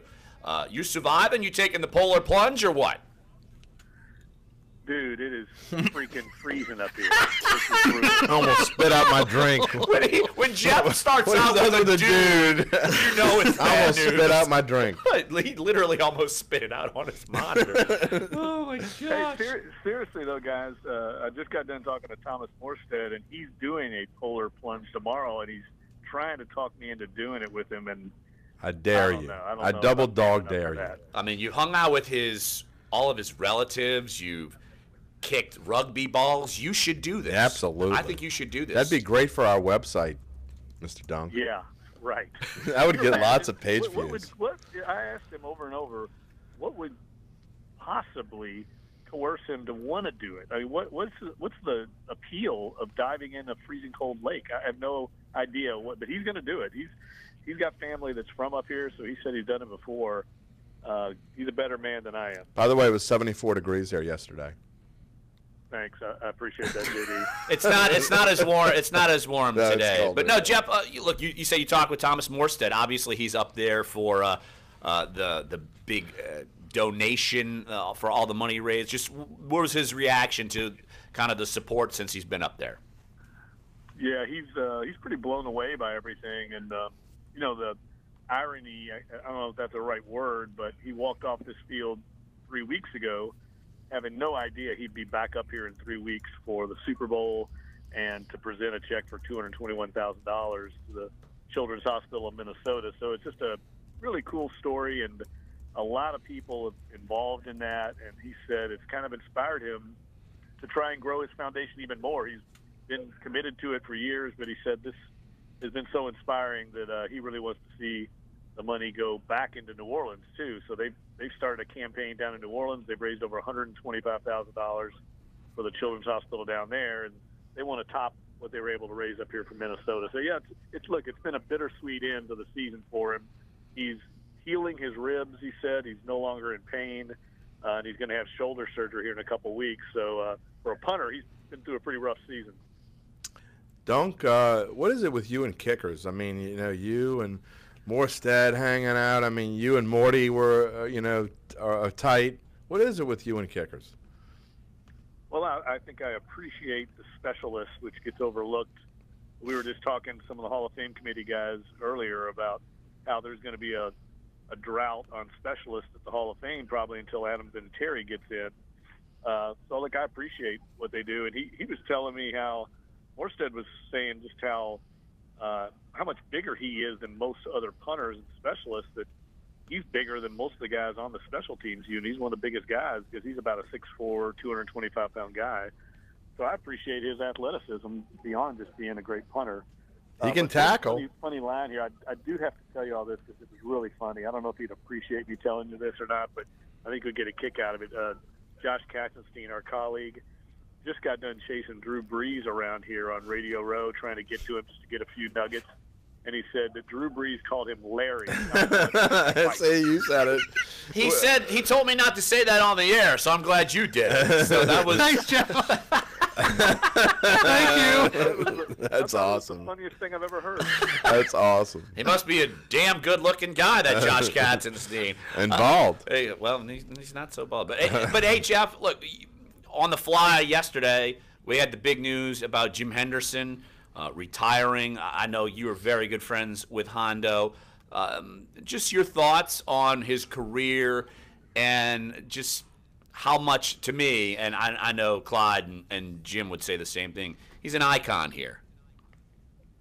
Very much so, and I think the last of kind of a dying breed of media icons. The media industry that we're all a part of has become so, I don't know, the best word I always use is stratified. There's so many different platforms now that people get their news from, different mediums, that we'll never see another Jim Henderson or a Peter Finney who kind of owned this bully pulpit and had such great influence on viewers and readers and listeners in their markets. And people trusted Jim because they could tell just how genuine he was, how much he cared, how passionate, how earnest he was about reporting the news. And I think that conveyed through the television screen to the viewers, and you could see it when he would go out in public. He was so beloved, and he always had time for everybody. He never put on any airs. I think it just goes back to his roots, being from upstate New York. And he's a guy that I can relate to a lot because he's not from New Orleans, but I think everybody feels like he's truly a New Orleanian because he's been here and cares about the market so much and gave back so much to us. And I've always respected him for just the way he's carried himself all these years, because he's got such a lofty reputation and lofty status, but never, ever acted that way.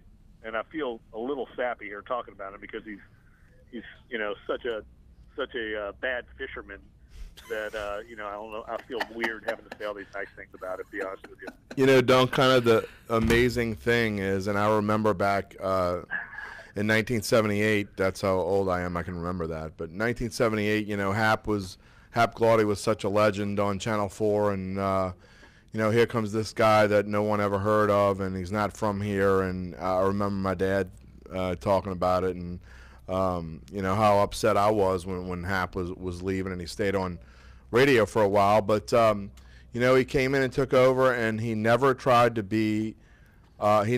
force himself in the culture, I guess, so to speak. And it didn't take long for New Orleanians to endear him, and just a few years later, him becoming the play-by-play guy in '86, growing up listening to Wayne Mack and Archie, and then for a very short time John Ferguson. But it was almost instant, like him becoming the voice of the Saints after listening to Wayne Mack so long.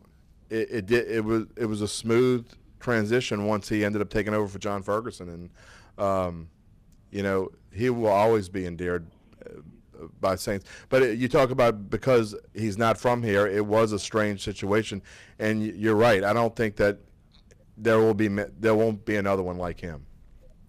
No, and the thing about him is he truly appreciated and respected the position that he was in. I think that's important.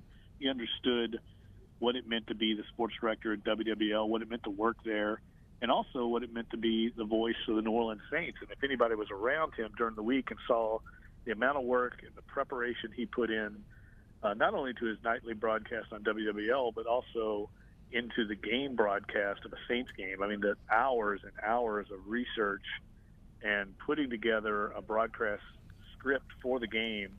And that was all very evident, I think, the listeners and the viewers when they saw him do his work. I mean, he was a former English major.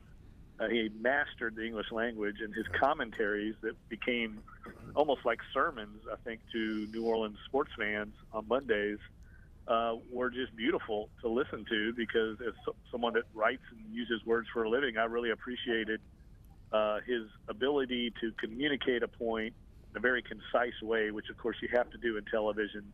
And I think that was also the way he called games as a Saints broadcaster, or as a play-by-play man. And, look, he provided the soundtrack for so many great moments for Saints fans for decades. And it's going to be big shoes to fill for whoever has to replace him as the Saints play-by-play man. Jeff, one more. We'll let you run. Hall of Fame, what's your feel on what's going to happen with the voting tomorrow? Well, I've had a lot of conversations, and I think it's going to be an interesting class. I don't think we know yet, other than Ray Lewis, who looks like a shoe-in to me as a first-ballot entrant. I don't know beyond that, Larry, who's going to get in for sure. I think Randy Moss, Terrell Owens, Brian Urlacher, those guys have great chances. I think Alan Faneca, of course, former LSU standout, I think he's got a great shot. There's a lot of offensive linemen, and sometimes that can hurt because it can kind of balance out. A lot of people can vote for different offensive linemen, and none of them will get in. That's happened before with wide receivers. We've had a glut of wide receivers in the class, and we've got a lot of wide receivers this year. You still got Isaac Bruce on the ballot along with Owens and Moss. So I'm not sure what's going to happen beyond Ray Lewis getting a first ballot induction, which I think is kind of a no-brainer. All right, that's Jeff Duncan up in Minneapolis. Jeff, we will talk to you again on Monday after the vote, after the game. Stay warm, my friend. Stay warm. That's going to be hard, guys. Anyway, have a great show, guys, and I'll see you all when I get back. All right, buddy. That's Thanks, Jeff Duncan. One more segment coming up. We will head back to Minneapolis and talk with Josh Katzenstein. We'll talk with Larry Holder. Don't bring that up. He's going to be bitter. He told me not to mention that. I hope he was standing next to Jeff while this is going on. I doubt and it. Now he knows. I doubt it. So, as Dave knows, we cannot hurt Josh's feelings, right, Dave? We cannot do it. Oh, boy. No, me and Josh are cool now. I love how it's so simple now. Are we cool now? Yeah, exactly. So one more segment, so come on back. Sports 1280, NOLA.com, the iHeartRadio app. Duncan Holder.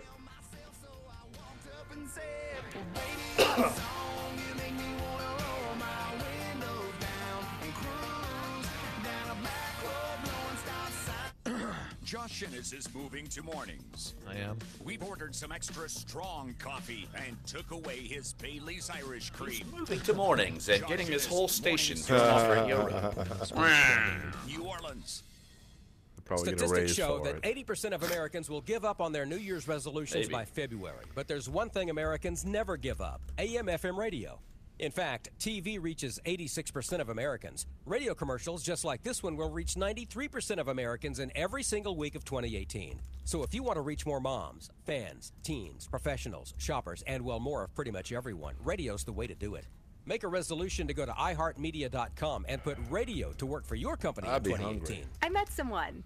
You hear it a lot from people on Match because more people have met Just their go get more someone on baked Match Alaska. than Come any on. other dating No, I had app. bread pudding Everyone because wants it's part to of the find that special. meaningful connection. If y'all ever And Match eaten is like not only number one a in bunch of first, sweet but second tarts dates, and too. like Now your here's a free tongue offer for our listeners. like Go to gets Match.com numb and /single hurts? for No, 7 I've days never. I free. can No. honestly say I've never had that problem. Completely I free. think You like sweet I tarts? think you mistook. That's also too. Yeah. You This free mistook offer is sweet found at tarts for Match.com acid, /single. and I That's think that's what's wrong with your tongue. You dropped Match.com acid. That's what. /single. That's what it is. Do you know the power Really? of a good idea Can you imagine me on acid? I mean, really?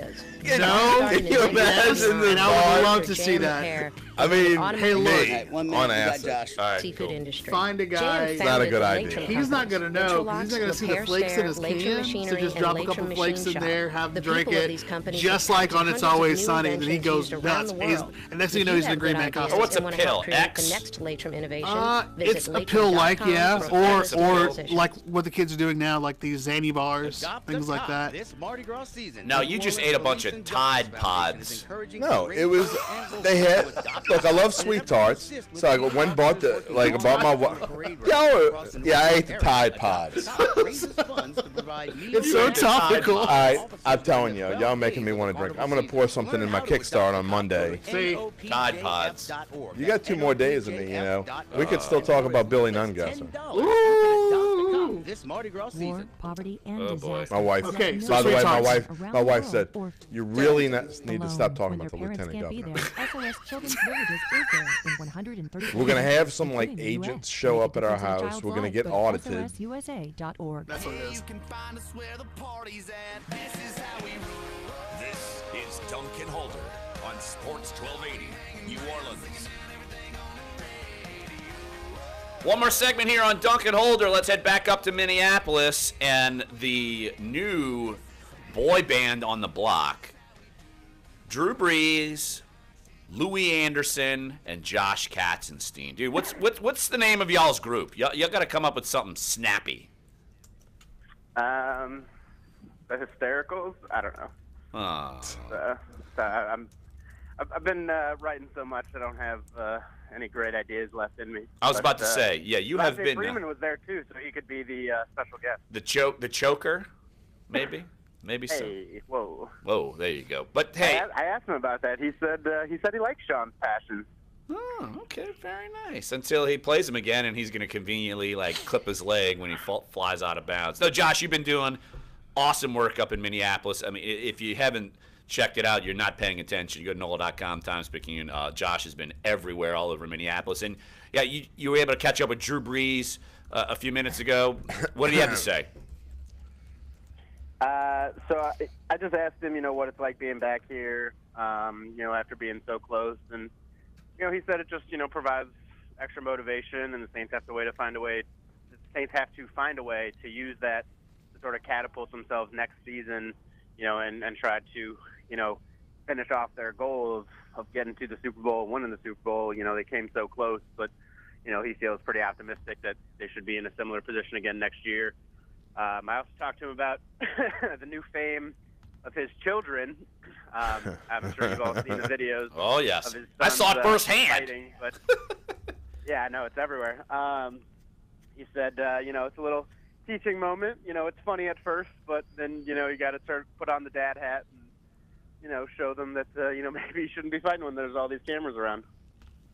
Josh, of the umpteen billion people that feel like you've talked to this week, what's kind of been the interesting story that you found this week? Like I said, I feel like you've talked to anyone with the Saints/LSU local connection, and then you caught up with like half of the Saints team. So what's been kind of the most intriguing part of the week for you? I like talking to Patrick Robinson. I had a story go up on him this morning. Obviously I wasn't there in New Orleans when he was, but I have followed his career from a distance, and he said that when he got to New Orleans, it was a tough transition because expectations were so high for the team and for him, and there was a lot of pressure, and anytime he struggled, a lot of the veteran guys, whether it was Roman Harper or Jabari Greer, anyone else, they would be on him, and he said he sort of crumbled under that pressure a little bit. He was overthinking, and it took him a while to finally figure things out, and he's blossoming now with the Eagles. And he said it's because he's not thinking as much. He's just playing ball. He doesn't get upset if he gives up a 5-yard pass like he did in the past. He's just just moving on, and obviously it's worked out for him and it's worked out for the Eagles. Josh, outside of football, and I know you haven't had a lot of time for this part of it probably, but what has the social scene been like when it's 0 degrees? I mean, it's not like Miami and everything's hopping and everybody's outside. I mean, is it strange? How different is it from other Super Bowls? Well, it is strange. I mean, it's much different. It's weird because so many of all the events like during the day are centrally located to the Mall of America. So I mean, it makes it easy, for someone like me to find all, the Saints guys running around. But then at night, everything moves to, downtown Minneapolis or, closer down that way. So everyone's got to find a way to get down 20 minutes. You got to make sure you're wearing enough clothes and all that stuff. Like I went last night, checked out the EA Sports Bowl because Alvin Kamara was playing Travis Kelce. I was fortunate enough to have a media pass, so I didn't have to wait outside too long. But there were a lot of people that, were just waiting in line outside for 15, 20 minutes. It's 0 degrees. I mean, I can't even imagine, what that's like. So it's certainly a much different vibe. I think, people have to be prepared. But, I mean, there are still plenty of parties and big-time social events going on. When you walk outside, is it like really almost, I mean, you lived all over in the north. You're from up there. Is it like really just bite your skin when you walk out there on that? Oh, yeah. Bit the hell out of my skin when I was up there. I whined like a little baby when it was me, Josh, and Jeff roaming the streets. Look, and the worst part is the wind because, like, sometimes it's actually hard to open the door, and it's like, all right, so I got to really push this thing just so I can, go be in pain. Yeah, man, I think it was like -8 when I left the hotel this morning. Yeah, that's no joke. And then I got to the media center, and some woman's like, well, it's supposed to be like 12 later. I'm like, look, I would take 12. That's a 20-degree change. That would be lovely. 12 in the sun is something else. Breaking news here for everyone. Bleacher Report is reporting, actually Wojciechowski reports that Greg Monroe is going to sign a 1-year, $5 million deal with the Celtics. Oh, well, there goes that anyway. Oh, well, there goes the hopes and dreams of that. But, Josh, just real quick, your thoughts on the game, Super Bowl 52. I don't know. I mean, I feel like I can't pick against the Patriots, I mean, they've been here. They're, the best team of this generation. And, Tom Brady, regardless of the defense he goes against, always seems to find a way. But, I think the one thing the Eagles really have going for them is that their pass rush is so potent and they can create pressure with just 4 guys. So I think, there's certainly a chance that this could play out, much like those Giants Super Bowls, when they beat the Patriots. But I think ultimately, the Patriots are going to come out on top. But I do think it'll be a close game. So for all the bettors out there, I would definitely take the points. Josh Katzenstein, NOLA.com, Times-Picayune Saints beat reporter. He's done an awesome job covering the Super Bowl. Hey, bud, keep up the good work, and I'll see you when you get back. Stay warm, Josh. See you on the poker table. Sounds good. Thanks, guys. All right, that's Josh Katzenstein. I'm telling you, he has been everywhere. It's amazing the coverage, the amount of things he's done video-wise, catching up with all these players. He's done an awesome job. One thing about prep is my long delirium ends right around Christmas, and when you're an NFL reporter, it's just like being a player and you're not used to, it just, first of all, it doesn't really end, but I mean really until the middle of February you're just chunking it out. Well, it really doesn't actually end. Right, it doesn't really end at all mid-June anymore. Mid-June, you get about 5 weeks of downtime. But okay, I have already claimed my MVP. I'm taking Alshon Jeffrey, which means I am taking the Eagles to win straight up. I'm going 24-21. Clyde, who you got? I hate everything. The Patriots are going to win. The Patriots are going to win. I'll pick I hate everything. Everything. Because I hate having to say it. I think that the Eagles have had a fantastic season. I think the Eagles are going to make a wonderful game out of this. I just don't see any way for them to beat the Patriots. I'm going with the Patriots to win and cover. I don't even know what the spread is at this point. Spread is 4.5. It should be 4.5, so it's come down from like the 6 to 5. So Patriots win, they cover, they do it in regulation, and the MVP is going to be Tom Brady. He's so pained by saying Tommy boy. All right, Jim. I am less bullish on my pick than I was about a week ago because I hate going with what the public thinks, and obviously the public is on Philadelphia. That being said, I will take the Eagles to win 19-17, but more than liking the Eagles plus 4.5, I really like the under. In fact, I love the under in this game, which is currently about 48. I do not think this game is going over 48 combined points. Either the Patriots will win in a blowout and the Eagles won't score, or the Eagles are going to win a low-scoring game. So I absolutely love the under in this game more than I like the game. But I do think the Eagles win, and what Jeff was saying earlier, because of their defense. Who's your MVP? My MVP is going to go to a defensive player. I said it earlier, and I'm going to stick with it. I like Malcolm Butler to be the MVP. Malcolm Butler plays for the Patriots. My 100 I mean, not Malcolm Butler. Sorry. Malcolm Jenkins. Malcolm Jenkins. Not P-Rob. See, I'm all this. I almost go with someone like Jalen Mills. P-Rob, come on, do it. Go with Donnell Ellerbe. You know what? It could. Here's why it could be P-Rob if you remember back. Well, of course you remember. It just happened 8 years ago. But Tracy Porter would have been the MVP maybe of the NFC Championship game. He makes the big pick on Brett Favre, and then he comes back and he gets the pick six. It could happen. It could happen just like that. So maybe P-Rob follows up in Just Tracy have Porter's some footsteps. guts and take Donnell Ellerbe. Just have some guts. Guts? I'm already picking 100 to 1 shot. How many guts do you want me to have? Donnell Ellerbe does not have an odd. He's part of the field on the odds. He's not. Look, buddy, unless you want to talk specifically about named. Omar Ashik on Monday, get off my back. Either way, enjoy We don't it. ever have to talk about Omar Ashik again. Last Thank football game of God. the year. You're right, we don't, but I'll bring it up. Want to thank Jabari Greer, John Stinchcomb, Jeff Mosher, Josh Katzenstein, Jeff Duncan. Awesome show. If you missed it, sports1280.com, NOLA.com, iTunes, SoundCloud, YouTube page. We will be talking all things Super Bowl on Monday. Hey, As thanks long for as you letting me know, guys- seriously. Yeah, it was a great show. Outside of the first 10 minutes when literally get 2 more days of it. I 2 more almost days. died of a head explosion. So coming back. 7 seconds. Coming back on Monday. Eric Asher coming up next here. So stay with us. Sports1280NOLA.com, the iHeart Radio app. Bye, Dave. Duncan Holder.